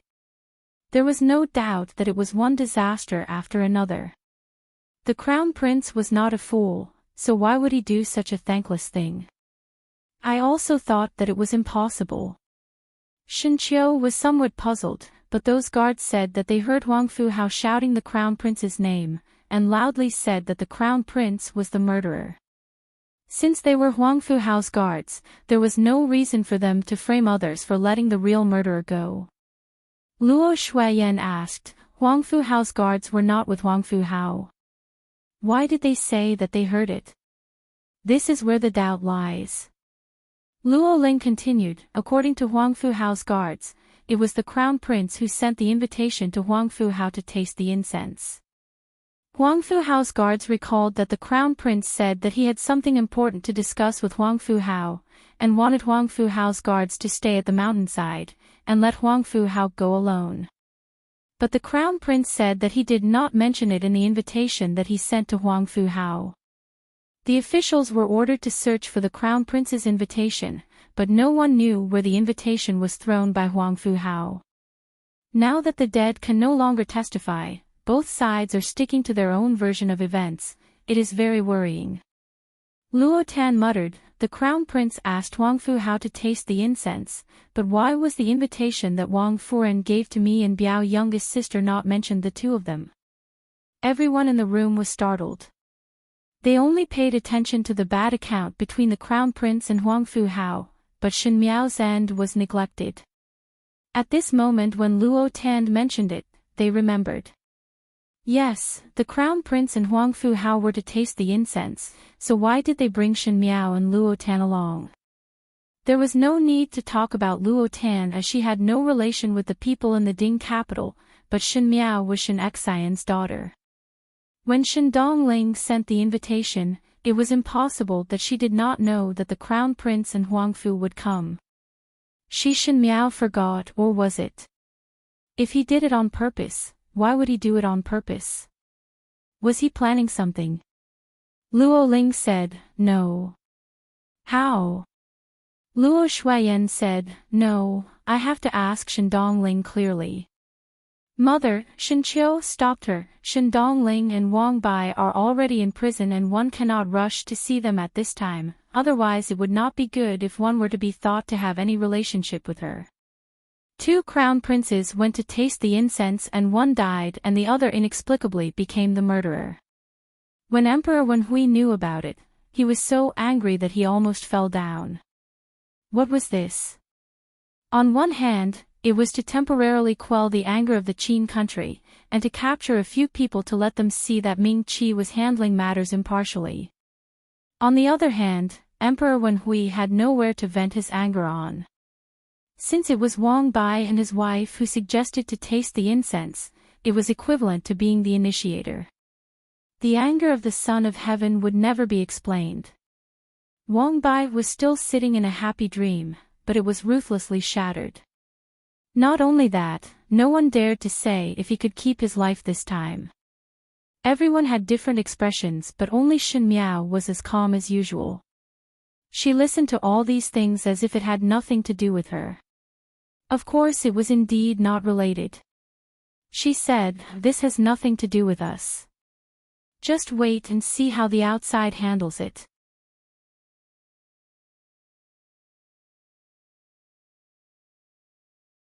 Chapter 786.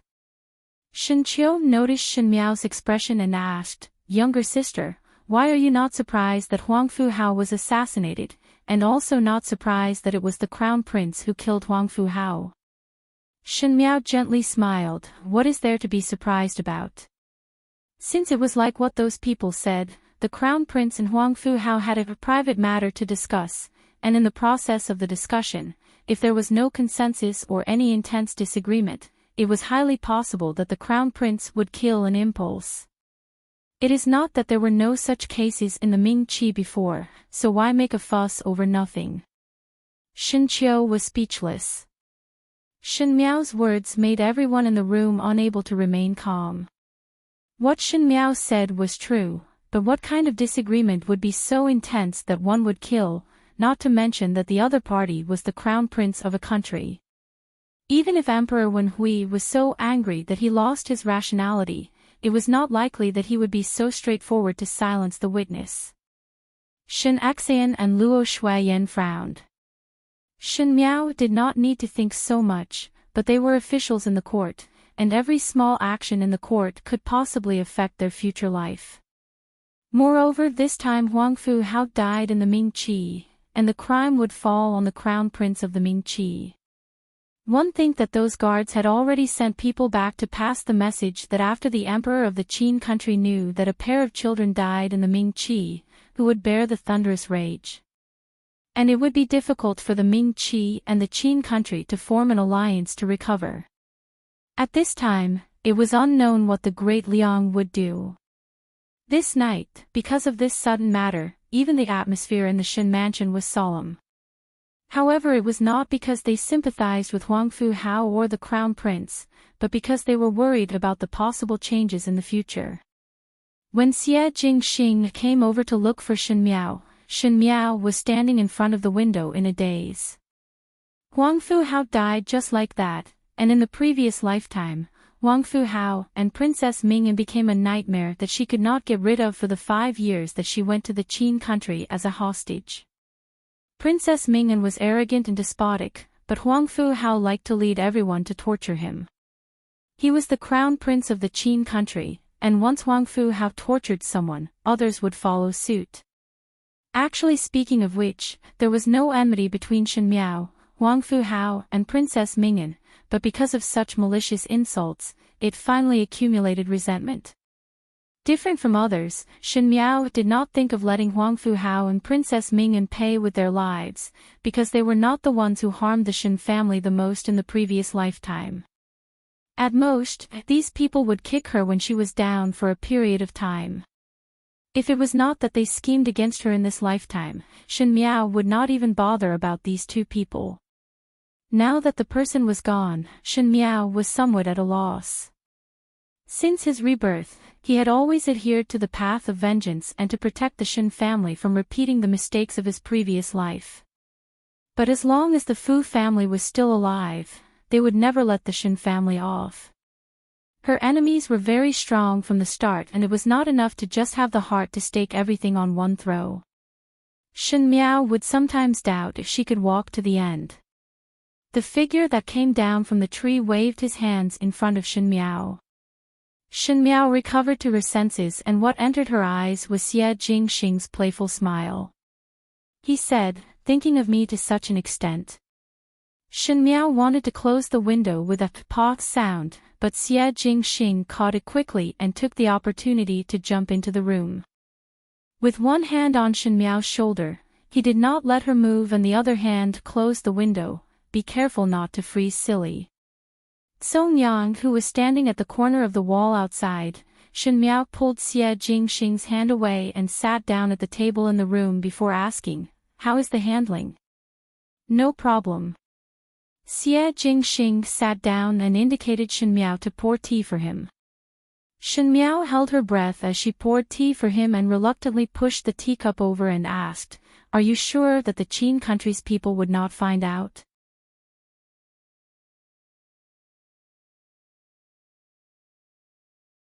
Chapter 787.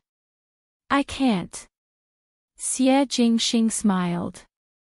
Not everyone is as smart as you and I. Shen Miao rolled her eyes when he praised others, but he did not forget to praise her as well. Looking at the purple-clothed young man who was leisurely drinking tea, his heart was slightly stirred. Today's matter was planned by her and Xie Jingxing. There were many talented people under Xie Jingxing.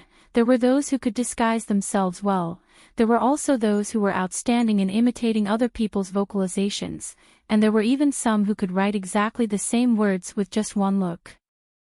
Huang Fuhao and Fu Xiaoyan only changed the invitation to Huang Fuhao, and even the time was changed.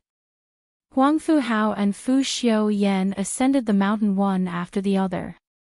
After ascending the mountain, Xie Jingxing's men would disguise themselves as the crown prince, and the bodyguard beside the crown prince would lower his head and speak with the crown prince's tone. Even though Huang Fuhao and the crown prince were familiar with each other, it wasn't to the point of being completely devoted to each other. They hadn't stuck together since they were young, so it was impossible for him to realize that the person opposite him had already substituted for the peach. What followed was a series of misunderstandings. From an outsider's point of view, the crown prince had killed Huang Fuhao. Regardless of the reason, regardless of the misunderstanding, this was an unchangeable fact. The Qin country would not take this lying down. Not to mention an alliance, one fear that they would become enemies with the Ming Qi. Not to mention that the alliance was broken, in order to appease the anger of the Qin emperor. Emperor Wenhui finally sacrificed others, and it was inevitable that the crown prince would be sacrificed. Why are you so sure that the emperor will sacrifice the crown prince? Xie Jingxing raised his eyebrows and asked, "That is his own son." Shen Miao gently smiled. "Do you remember my second shoe?" "I remember." Back then, Shen Yuan was also his biological son. When Shen Yuan got into trouble, he was busy trying to clear his name. The emperor was also an ordinary person, and the kinship of the royal family was even more faint. For the sake of the righteousness of the world, what did it matter to put righteousness before family? Even if one knew that the crown prince was wrongly accused, the emperor would only swallow this bitter fruit. Shen Miao said it with ridicule, but there was a faint killing intent in the corner of her eyes. Xie Jingxing stared at her thoughtfully. Shen Miao always had a deep-rooted hatred towards the Fu family. Even if she tried her best to hide it, there would always be a moment when she couldn't hide it. These moments were captured by Xie Jingxing. Although he was suspicious, he did not interrogate. He joked, "You seem to understand the royal family very well. You speak as if you have personally experienced it." Shen Miao's eyes drooped. Wasn't it because she had personally experienced it? After marrying to Fu Xiaoyi fought for the throne and many of his brothers died. Out of the 9 princes, some were dead, some were crippled and some were missing. Those who barely managed to keep their lives were finally removed by some groundless charges after Fu Xiaoyi ascended to the throne. It was the nature of the Fu family to not leave any loose ends. Even between Fu Xiaoyi and Emperor Wenhui, was it not a fight and intrigue? Emperor Wenhui was wary of his son usurping the throne, and Fu Xiaoyi hoped for his father's early death. There was also consort Su Xian, consort Dong Shu, the Empress. In the palace, whoever cared about family was a fool. It was a pity that she didn't understand in her previous life. She always thought that people would always have a heart. But he had forgotten that if Fu Xiaoyi could lay his hands on his own brother and father, then naturally he could lay his hands on his own son. When Shen Miao was in the palace, the love and hate that she had when she was a young girl, at the end, had almost disappeared. The remaining feelings towards Fu Xiaoyi were all built on the fact that he was Wan Yu and Fu Ming's father. Shen Miao thought that there was no father that would not love his own children. However, Fu Xiaoyi finally sent his own daughter to the Xiongnu for marriage and forced his own son to a dead end. This debt, she would definitely get it back personally. Seeing the changes in Shen Miao's eyes and the traces of pain, Xie Jingxing's brows wrinkled. He did not know where did he touch Shen Miao's sore spot. He hesitated for a moment and slowed down his voice. If you have any difficulties, you can tell me and I will solve it for you. Shen Miao looked up at him. Speak as if you can do it. But her heart was like a mirror that Xie Jingxing could indeed do it. Killing 2 crown princes, he said he would kill them. The Crown Prince and Emperor Wenhui obviously knew that they were being schemed against, but did not even have the chance to refute. Only Xie Jingxing would be able to do such a choking and helpless method. He had great guts and ability that reached the heavens, but he was so cunning that one would not be able to grab hold of his weakness, as if there was nothing in this world that he could not do. It would be good if she met him in her previous life. Shen Miao's heart suddenly came up with such a thought. But she only said, if you were to change the face of the country, would you be able to do it? When the purple-clad youth who was holding the jade teacup heard it, he smiled. His appearance was handsome and beautiful, the crabapple branches were filled with the feeling of spring, and the nobility and elegance were revealed from his bones. Even though his gaze was as sharp as a knife, his tone was slightly teasing. It is only a toppling of the imperial power. If you want it, it is all yours.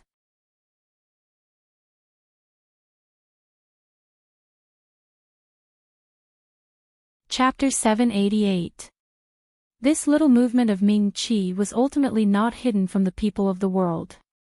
Huang Fu Hao died in the crown prince's hands and one did not know how it started to spread in the marketplace. Emperor Wenhui had the intention to put Huang Fu Hao's guards under house arrest, but now the situation had become out of hand and if it was not controlled, one feared that there would be chaos. But how would the people in the residence of Prince Qin sit still and await death? When the news reached the ears of the Qin country's emperor, in just a short few days, there were people who rushed back to send a message, swearing to Emperor Wenhui to give an explanation or else they would send troops to flatten Ming Qi. If it was the previous Qin country, Ming Qi would naturally be able to contend with it, but now there was the great Liang with unknown ambitions lurking at the side like a tiger eyeing its prey. If there was another Qin country, then Ming Qi would really be finished. With conclusive evidence, Emperor Wenhui was helpless and could only lock the crown prince in prison. Even though he specially let people take care of him, but at the end it was still a step to sacrifice the rook to protect the general.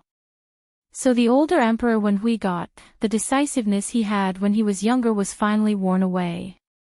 Not to mention how this method would make other sons think, even if the officials saw it, they would feel bitterly disappointed.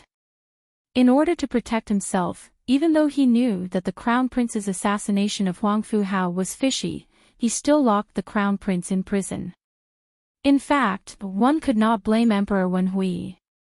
The reason why he locked the crown prince in prison, other than to show an attitude to the Qin country's emperor and to temporarily quell the emperor's anger, was for the sake of the crown prince's safety.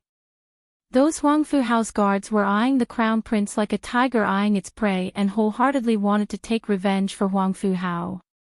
If the crown prince was not careful one day, it was not impossible that he would die in the hands of those guards. Now that the crown prince was a prisoner and there were so many people guarding the prison, there would not be any incidents. Unfortunately, no one understood Emperor Wenhui's thoughts and because of his actions, even the Empress could not sit still. When the Empress entered the Yangtze palace, she angrily questioned, "Your Majesty obviously know that the crown prince was wronged, so why did you lock him up? Your Majesty's actions, did you not think about how the officials would look at you in the future?" Emperor Wenhui frowned. He did not like the feeling of being questioned and said, "Shouldn't have my own ideas." Emperor Wenhui still had some feelings for the Empress as the Empress was his legal wife. When the late emperor was still alive, the fight for the throne was as fierce as it was now. If it was not for the support of the Empress maiden family, Emperor Wenhui would not have reached this step today. Now that the power of the Empress maiden family had been deliberately taken away by Emperor Wenhui, it was not possible for the external relatives to monopolize power. Thus Emperor Wenhui was willing to give some face to the Empress. Moreover, the Empress was the Crown Prince's birth mother. In private, the Empress was indeed a good Empress. She was not jealous and managed the inner palace well. "I beg your Majesty to retract your order," the Empress said. "The Crown Prince will have to face the court officials in the future. Your Majesty's actions will cause the people to misunderstand." If it was in the past, the Empress would never refute Emperor Wenhui's decisions, but as a mother, she was always exceptionally sensitive towards her son's matters. The Empress would not allow the Crown Prince's future to have any mistakes. Not even a drop of dirty water could be stained. Moreover, this time it was not an ordinary mistake. Once the crime of murdering the Crown Prince of the Qin country was proven, one feared that it would be difficult for Fu Xiuyan to keep his life. Even though the Empress did not interfere in the court's affairs, it did not mean that she knew nothing about the court's affairs. Once there were signs of danger, she would definitely nip it in the bud. Emperor Wenhui was badly battered by this matter for the past few days and his heart was extremely gloomy. Unfortunately, the Empress came at this time, so he said impatiently, "I do not need you to tell me what to do."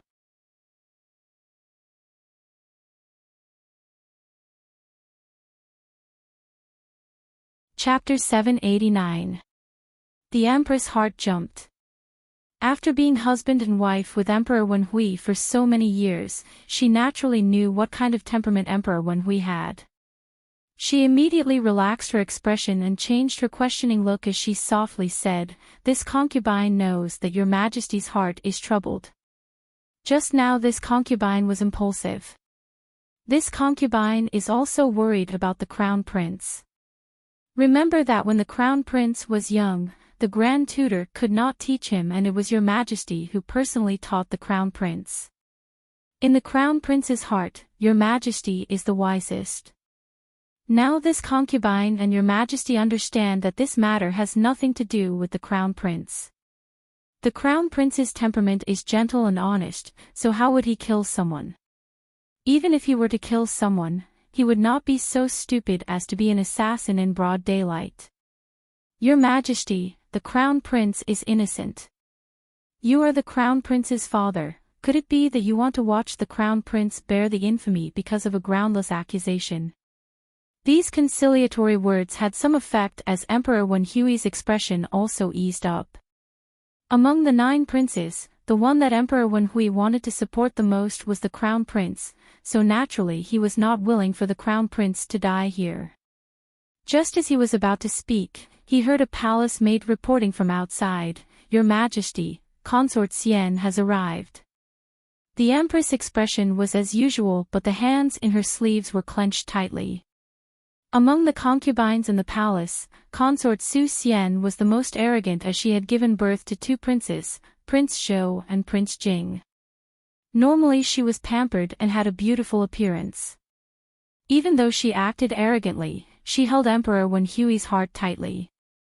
And the Empress was not ignorant of the ambitions of the 2 brothers, Prince Zhou and Prince Jing. Consort Su Xian naturally hoped that her sons would be able to sit in that position, so once something happened to the Crown Prince, Consort Su Xian would not let go of this opportunity to throw stones down the well. One saw Consort Su Xian gracefully walking in. Even though she had given birth to 2 sons, Consort Su Xian's appearance did not show any signs of aging. One heard that she used goat's milk to bathe daily and her skin was smooth and firm. Compared to the immaturity of a young female, she had the mature charm of a married woman. There were 3,000 beauties in the palace and Consort Su Xian's appearance indeed made others envious. It was no wonder that Emperor Wenhui knew that Consort Su Xian was arrogant and domineering, but still pampered her. When Consort Su Xian came in, she greeted Emperor Wenhui and the Empress. She then smiled and said, "Your Majesty has been in a bad mood recently, so I had the pastry chef make some purple snowbird's nest for your Majesty to taste. I didn't expect you to be here too." The Empress smiled faintly and did not want to speak more with her. But how could Consort Xian let go of this opportunity? She looked at the Empress and said, "Sister, you didn't come to His Majesty today because of the Crown Prince, did you?" Emperor Wenhui did not say anything when the Empress raised her eyebrows and said angrily, "Younger sister is also meddling too much." Consort Su Xian covered her mouth and laughed. She looked at the silent Emperor Wenhui and then looked at the Empress before speaking unhurriedly. Originally, younger sister should not speak about these matters. But His Majesty is already worried about this. Why doesn't elder sister understand His Majesty and disturb His Majesty at this critical moment? As she had the palace servant put down the basket in her hand, she said, "The matter of the Crown Prince is not only related to one person's life. The Crown Prince of the Qin Kingdom died here for no reason. On that day, only the Crown Prince and the Crown Prince of the Qin Kingdom were present. Younger sister naturally believes that the Crown Prince would not do such a crazy thing. Can you show evidence? If we can't produce evidence, how can we convince the public? Moreover, the Qin country's people are watching so closely. If His Majesty heard older sister's words and released the Crown Prince, one do not know how big of a wave would be set off at the Qin country's end. Older sister cannot only think of herself and the Crown Prince, but also think of the common people." Consort Su Xian was considerate, but it made the Empress' face change. "Shut up," the Empress said angrily. Consort Su Xian pretended to be frightened and retreated a little before looking at Emperor Wenhui with grievance. "Your Majesty, this consort has good intentions to persuade older sister, but older sister does not appreciate it. This consort is really wrong to death."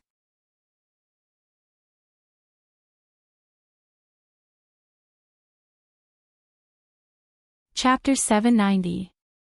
Emperor Wenhui's head swelled up and no one wanted to see it at this moment.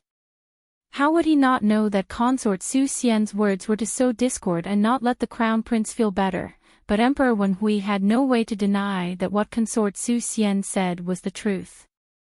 The matter of the Crown Prince is not only related to the Crown Prince, but also the attitude of the Qin Kingdom.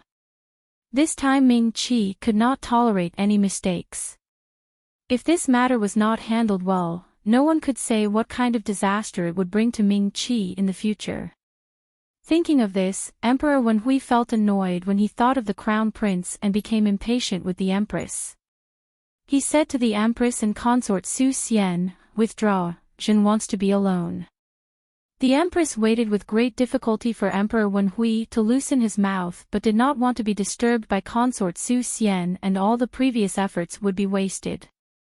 Her heart was not reconciled, but before she could speak, Consort Su Xian spoke first. "Since your Majesty is not willing to be disturbed, then these officials and concubines will withdraw first. Your Majesty, please take care of your dragon body. Don't be too distressed because of this." Emperor Wenhui waved his hands without raising his head. No matter how unwilling the Empress was, she could only leave with Consort Su Xian. After leaving Yangxin Palace Hall, the Empress stopped and looked at Consort Su Xian with a sneer. "I know what you are thinking in your heart. However, your son will never be able to replace my son." Consort Su Xian Fate smiled and said, "Sister's words are too polite." The Crown Prince was a noble person, and his younger sister wished him well with all her heart. They are brothers who respect each other, there is no need to talk about replacing each other. She giggled again, enjoying the Empress' seemingly irritated expression, and said, "The one Mimi has always wanted to replace is Jijia." Finishing, she stroked a pearl flower by the side of her hair, and walked away alluringly. Only the Empress was left standing on the spot, gritting her teeth in anger. The Empress and Consort Su Xian entered Yangxin Palace one after another, and the news quickly spread to the ears of others. Consort Dong Shu sat on the couch and listened to the maid playing the qin. What he played were mountains and rivers, gurgling springs, and towering mountains. It was an excellent scene. She didn't like to compete with outsiders and believed in Buddhism. When she didn't go to the temple, she would stay in her side chamber to do embroidery and listen to music. She didn't look like a concubine, but more like an outsider. Out of the 4 concubines, she was the most neglected one. It made people wonder how she managed to become one of the 4 concubines. And to her right was a man wearing a jade-colored brocade robe. He had a faint smile on his face as he tilted his head to listen, as if he had been immersed in the zither music for a long time. At the end of the song, the maid hugged the zither and thanked the favor. Consort Dong Shu waved her hand and her personal palace maid brought the reward and sent the maid away. Everyone in the side chamber retreated out. Fu Xiu smiled. Fu Fei's mood today is exceptionally happy. The Empress could not sit still. Consort Dong Shu smiled. She personally went to Yang Xian Palace to plead for the Crown Prince and Consort Xian followed. Now that Consort Xian and the Empress are about to shed all pretense of cordiality, it is naturally worth celebrating. Fu Xiu laughed along. The Crown Prince is in dire straits and Consort Xian naturally would not let go of this opportunity. If Prince Shou and Prince Jing want to replace the Crown Prince, Consort Xian will definitely help in the inner palace. Unfortunately, it is not a good idea. Consort Dong Shu picked up the tea and took a sip, but if the sandpiper and clam do not fight, how can the fisherman benefit? Both mother and son laughed at the same time. Fu Xiuyi's facial features were more similar to Consort Dong Shu's. Usually he looked cold, but when he laughed, it was soft and gentle, making one unable to be wary at all. Consort Dong Shu said, "How have you been recently?" Fu Xiu smiled, discovered some interesting secrets and is currently investigating. One think that there will be a result in a short while. Consort Dong Shu looked at him reproachfully. "You have always had your own ideas, so I will not worry about these matters. Speaking of which, it is time for you to get married. You are not young, and if you drag on, it would be inevitable that others would use you as a raft. Consort Xian and the rest can't wait for you to marry a powerless female as a Wang Fei." As Consort Dong Shu spoke, she sighed and said, "Originally that Shen Miao was in love with you, and one thought that if she continued to be in love with you and finally let her enter the door, you would have the help of the Shen family. One did not think that the affairs of the world are fickle. Not to mention that she changed her temperament. Even now, you would not be able to accept the marriage of the Shen family."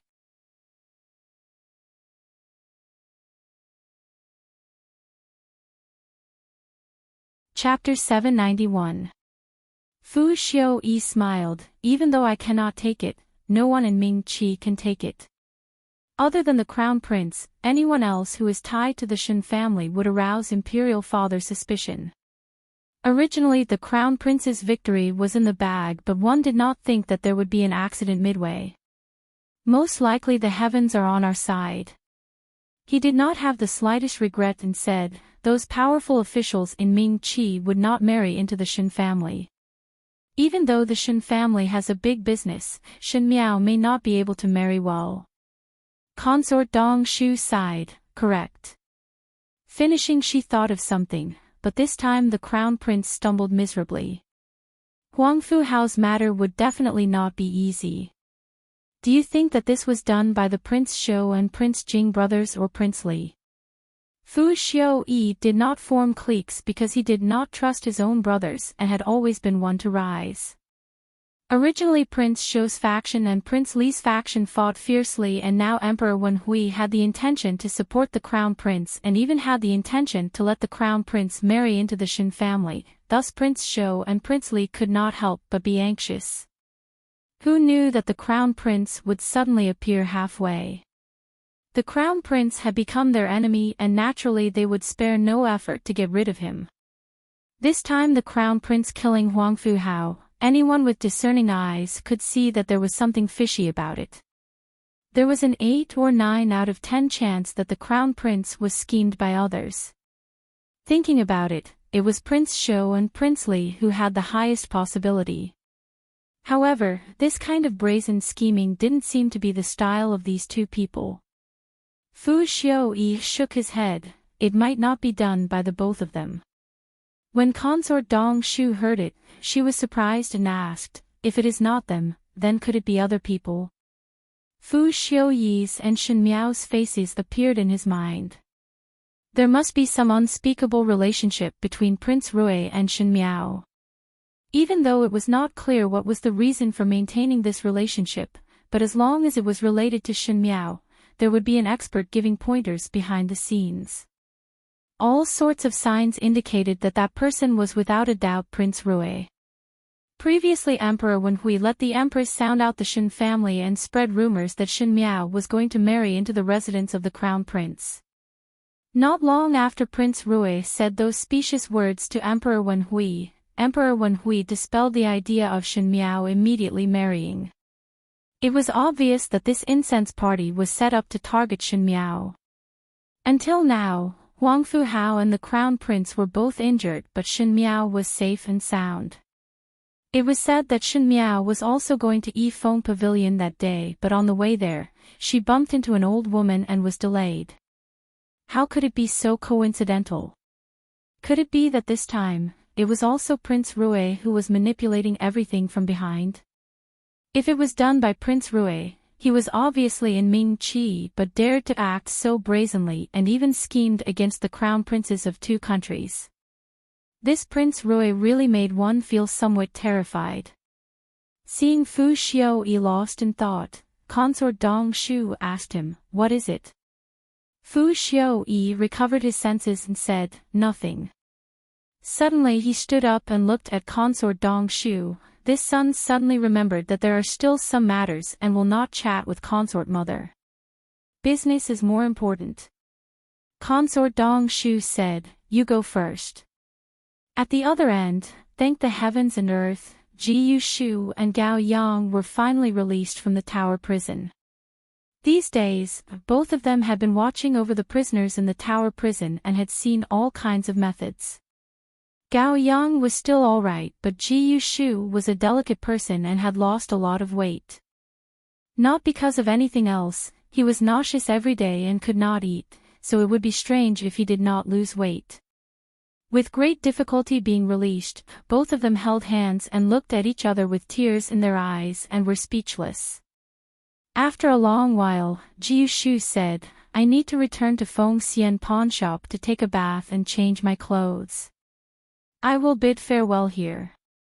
Finishing, he slipped away. Gao Yang sighed and looked at his dusty appearance and his heart felt powerless. Xie Jingxing was actually so ruthless. It was just a little bit of negligence and he actually sent them to the tower prison. Tower prison. That was a place that even Tai Yi could not withstand the first time he went in.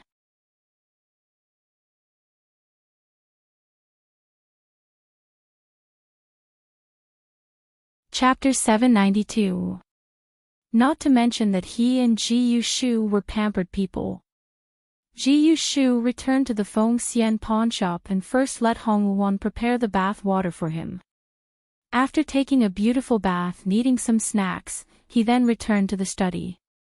Upon entering, he was almost suffocated by the dust inside. Ji Yushu's study did not allow servants to enter as there were many secrets. Thus these days no one came in to clean. Ji Yushu originally wanted to let Hong Wuan tidy up for him, but after thinking about it, he gave up. He appointed himself to pick up the broom and started sweeping. It was not easy to barely look through it before Ji Yushu sat down in front of the desk and saw that there was a thick stack of letters on the desk before he started to read. When he flipped to the last letter, Ji Yushu was already somewhat drowsy, but as he read and read, his pajamas were swept clean and his expression gradually became serious. Pei Lang was actually locked up by Fu Xiaoyi. Pei Lang's identity was exposed. Heavens! Such a big thing had happened. Did anyone know? Did anyone rescue him? There should be no one. Observing Pei Lang was Ji Yuxu's own private action, and at the end he was just curious why Shen Miao wanted Pei Lang to be a spy by Fu Xiuyi's side. Even if Pei Lang had some talent, but the matter of being a spy required great loyalty. Fu Xiuyi was so good at controlling, so was Shen Miao not worried that Pei Lang would be instigated to defect? More importantly, Shen Miao's relationship with Pei Lang was only mediocre, so why would she dare to make such a decision? But one did not think that this spur-of-the-moment action would be effective at this time. Ji Yuxu turned his head and was about to leave to show the letter to Xie Jingxing. Just as he stood up, he stopped again. "Will third older brother lock me up again?" Ji Yuxu muttered. The reason why Xie Jingxing locked Ji Yuxu and Gao Yang up was because that day when the Empress summoned Shen Miao into the palace to probe Shen Miao's marriage to the crown prince. This matter was ignored by both of them and was not reported to Xie Jingxing, so Xie Jingxing directly threw both of them into the tower prison. Third older brother values Shen young lady very much, and this Pei Lang seems to be interested in Shen young lady, and even said that he wanted to marry Shen young lady. So Pei Lang is third older brother's love rival. Since he is a rival, would one be beaten by third older brother if one were to tell third older brother now? Third brother definitely doesn't want to save him. Pei Lang muttered to himself, just like how I didn't like how Miss Peony always smiled at the Prime Minister's son. When the Prime Minister's son fell off his horse, I was very happy for him. Ji Yuxu judged others by himself and came to a conclusion: it is better not to tell third older brother about this matter. Since there is no new news, he should not be dead yet. Let him stay for a few more days. Ji Yuxu thought that he had done very well but did not know what kind of changes his actions would cause in the future. Shen Qiu and Luo Ling were the commanders of the garrison in the Ministry of War, and these days they were very busy. Huang Fu Hao was dead and there were a lot of problems left behind. As for the guards of the residence of the Prince of Qin, if they were to be killed, it would cause the dissatisfaction of the Qin country's emperor. If they were not killed, they would want to seek an explanation for Huang Fu Hao and spread rumors that the crown prince was the murderer among the commoners, causing the Ding capital to be busy these few days. Since he couldn't kill him, he could only put him under house arrest. But the crown prince's guards were personally selected by the Qin country's emperor to protect Huang Fu Hao, so how would their abilities be ordinary? Today they would guard the residence of the Prince of Qin, and tomorrow he would think of a way to escape. In order to avoid chaos, the number of the garrison was doubled and they patrolled around the Ding capital, fearing that the Qin guards would harm the innocent commoners in order to vent their anger. As a matter of fact, when today's matters were completed, it was already close to evening. Shen Qiu and Luo Ling walked side by side on the streets. Originally it was nearing the end of the year and the streets of the Ding capital were the most lively, but because of Huang Fu Hao's matter, the commoners were instructed by the garrison to close their doors early and return home. But before night fell, there were already very few people on the streets.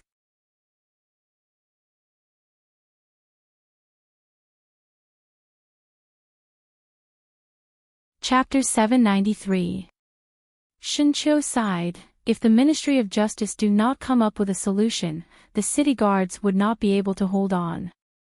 When the crown prince was locked up in prison, on one side the Qin emperor was aggressive and wanted an explanation, and on the other side Emperor Wen Hui was reluctant to part with his only eldest son, but it was the commoners that suffered. This year is not peaceful. Luo Ling shook his head. No matter what the result is, one fear that there will be chaos in the Ding capital. Both of them looked at each other and saw the worry in each other's eyes. Shen Qiu said, "Do not mention about this. Yesterday I heard from mother that younger sister's marriage needs to be reconsidered. Even though there is no need to worry about the crown prince's side for the time being, but the more chaotic the situation is, the more people would want to use the Shen family as a raft. Younger sister's identity is special and would inevitably attract covetous eyes. If one does not settle the marriage early, it would not be good in the future." When Luo Ling heard it, he was surprised for a moment. Before he could speak, he heard Shen Qiu saying, "Younger Biao brother, what do you think?" "Me?" Luo Ling's face turned slightly red. "Does not older Biao brother already know of my thoughts?" Shen Qiu made a high sound and put one hand on Luo Ling's shoulder. "You are at least a martial artist and grew up with Jiu in the army. How can one speak of such things like those pedantic literati?" He said, "I see that you are good at everything except that your face is thin. You do not go and tell younger sister about this kind of matter. Could it be that you want younger sister to take the initiative to look for you?" Luo Ling smiled somewhat awkwardly. Shen Qiu patiently enticed, "My younger sister's temperament looks gentle on the surface, but in her bones she is the most arrogant and stubborn.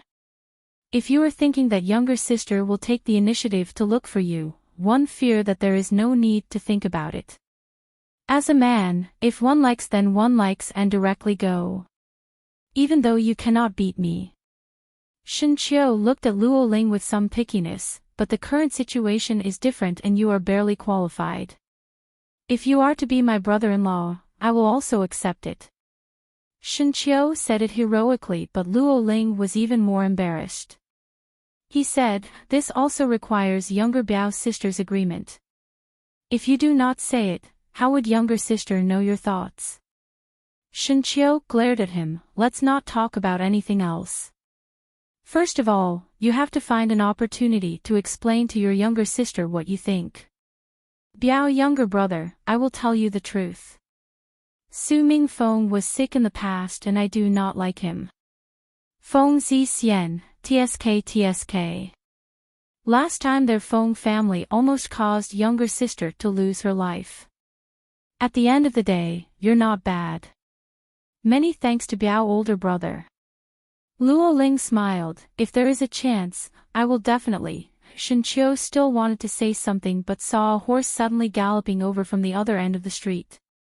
That horse's fur was smooth and even in the dusky evening, it was still eye-catching.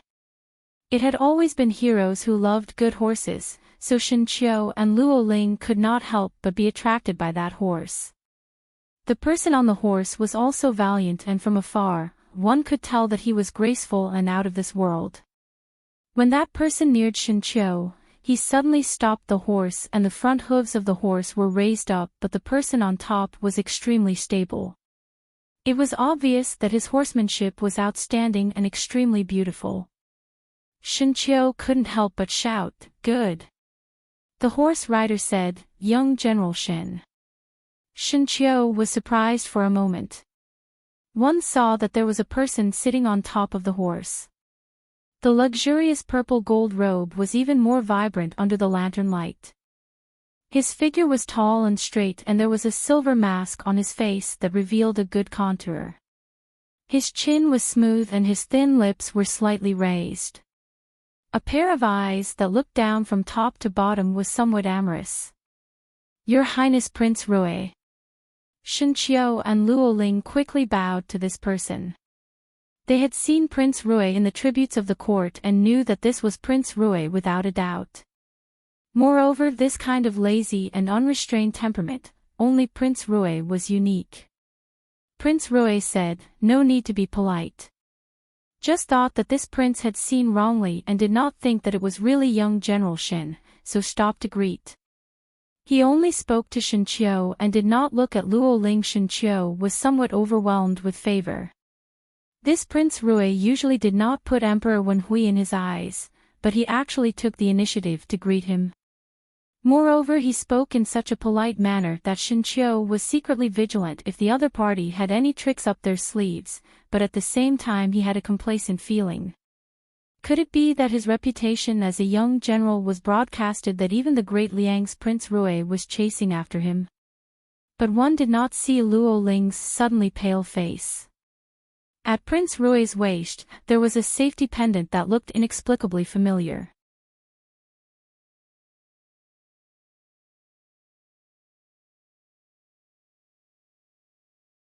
Chapter 794. The markings on the pendant were very special and one could recognize it at a glance. Luo Ling's expression was very ugly as he asked, "Dare to ask your highness Prince Rui. Where did the pendant on your waist come from?" Shen Qiu looked at Luo Ling with some surprise. Luo Ling was a person who had a sense of propriety and was usually very calm outside, but to ask Prince Rui so rashly, it was somewhat abrupt. For Prince Rui to greet you, it meant that Prince Rui was in a good mood and it was your honor. If you take the initiative to greet Prince Rui, it would depend on whether the other party was willing to pay attention to you or not. One did not think that Prince Rui would give face today. He removed the safety pendant from his waist and played with it before smiling lazily. "This? A girl gave it to me." Shen Qiu, Prince Rui had spoken too much today. Why did these romantic affairs have to be brought up in front of two people they had never met before? Shen Qiu was very embarrassed. There were some things that the more one knew, the earlier one would die. He did not have any interest in Prince Rui's private matters, so why did Luo Ling ask about such trivial matters? Luo Ling's face became paler and paler as he stared uncontrollably at the pendant of fortune in Prince Rui's hands. But Prince Rui only glanced at him and casually hung the safety pendant on his waist. He said to Shen Qiu, "This prince still have matters and will not speak much with General Shen. If General Shen is free in the future, one can come over to Prince Rui's residence for a visit." He said with a smile that was not a smile, this prince would like to exchange pointers with General Shen. Finished speaking, he pulled on the reins and the horse galloped away, leaving Shen Qiu and his companion standing dumbfounded on the spot. Shen Qiu muttered, "Could it be that this Prince Rui wants to rope me in? Everything was fine, so why would Prince Rui let him go to the residence of Prince Rui?" Shen Qiu dared to say that Prince Rui did not say this to the princes of Mingqi. Even though his martial arts was indeed outstanding and Prince Rui might have taken a liking to his martial arts at first glance. Shen Qiu was feeling pleased with himself when he suddenly saw Luo Ling's abnormal expression. Finding it a little weird, he asked, "Cousin, what's wrong? Not feeling well? Why do you look so pale?" Luo Ling recovered to his senses and forced a smile, "Nothing much. Let's go back." "All right." Shen Qiu looked again at the end of the street where Prince Rui disappeared and said, "It seems that Prince Rui is quite fond of that young lady, to actually hang the love token on his waist. One do not know which young lady had such an honor, one feared that she would laugh even in her dreams." Shen Qiu's heart was carefree, but he did not discover that on the way back, Luo Ling's steps were staggering. It was as if he had suffered a heavy blow. Sure enough, as everyone expected, Huangfu Hao's assassination in Mingqi had implicated many troubles. Although the people on the Crown Prince's side had been seeking justice for the Crown Prince, the Ministry of Justice had not taken any action. It was as if they wanted to lock the Crown Prince up forever. Emperor Wen Hui's action also made the courtiers to have a new look at him. Once the Crown Prince was imprisoned, some people saw that the situation was not right and turned around to join other princes. The structure of the imperial court changed once again. This is a story for another time, so let's not talk about it. The wind was cold at night, so Luo Tan and Luo Shuayan went out to buy clothes for the new year. Luo Shuayan said that both of them were big young ladies and a few more sets of clothes had to be made, so they almost shopped all over the Ding capital. When they returned to the residence, even though Shen Miao was tired from carrying it, she also felt a little tired. Jingzhe and Gu Yu went to prepare the water, and when Shen Miao came out from her bath, she saw that there was one more person in the room. When Xie Jingxing turned back, he saw Shen Miao wearing a middle garment and one hand holding a handkerchief to twist her wet hair. The current young female was different from 2 years ago. Even though her stature was still petite, she was like a budding flower, green and fragrant. The middle garment was slightly wet and it seemed that one could see the slim figure through the outside. Under the flickering light, her red lips and white teeth could be seen and her eyes seemed to be covered with a layer of mist. Her hair was black and wet and stuck to her cheeks. The lower it was, the more one could see the faintly discernible whiteness. You're tuning into the LoveLore Library YouTube channel. We're so grateful for your support, and don't forget to subscribe to join us on this incredible journey through captivating stories. Your generosity through donations truly makes a world of difference, as it's the primary source of revenue that allows me to expand and enhance this channel for you. Thank you from the bottom of my heart for being a part of this adventure.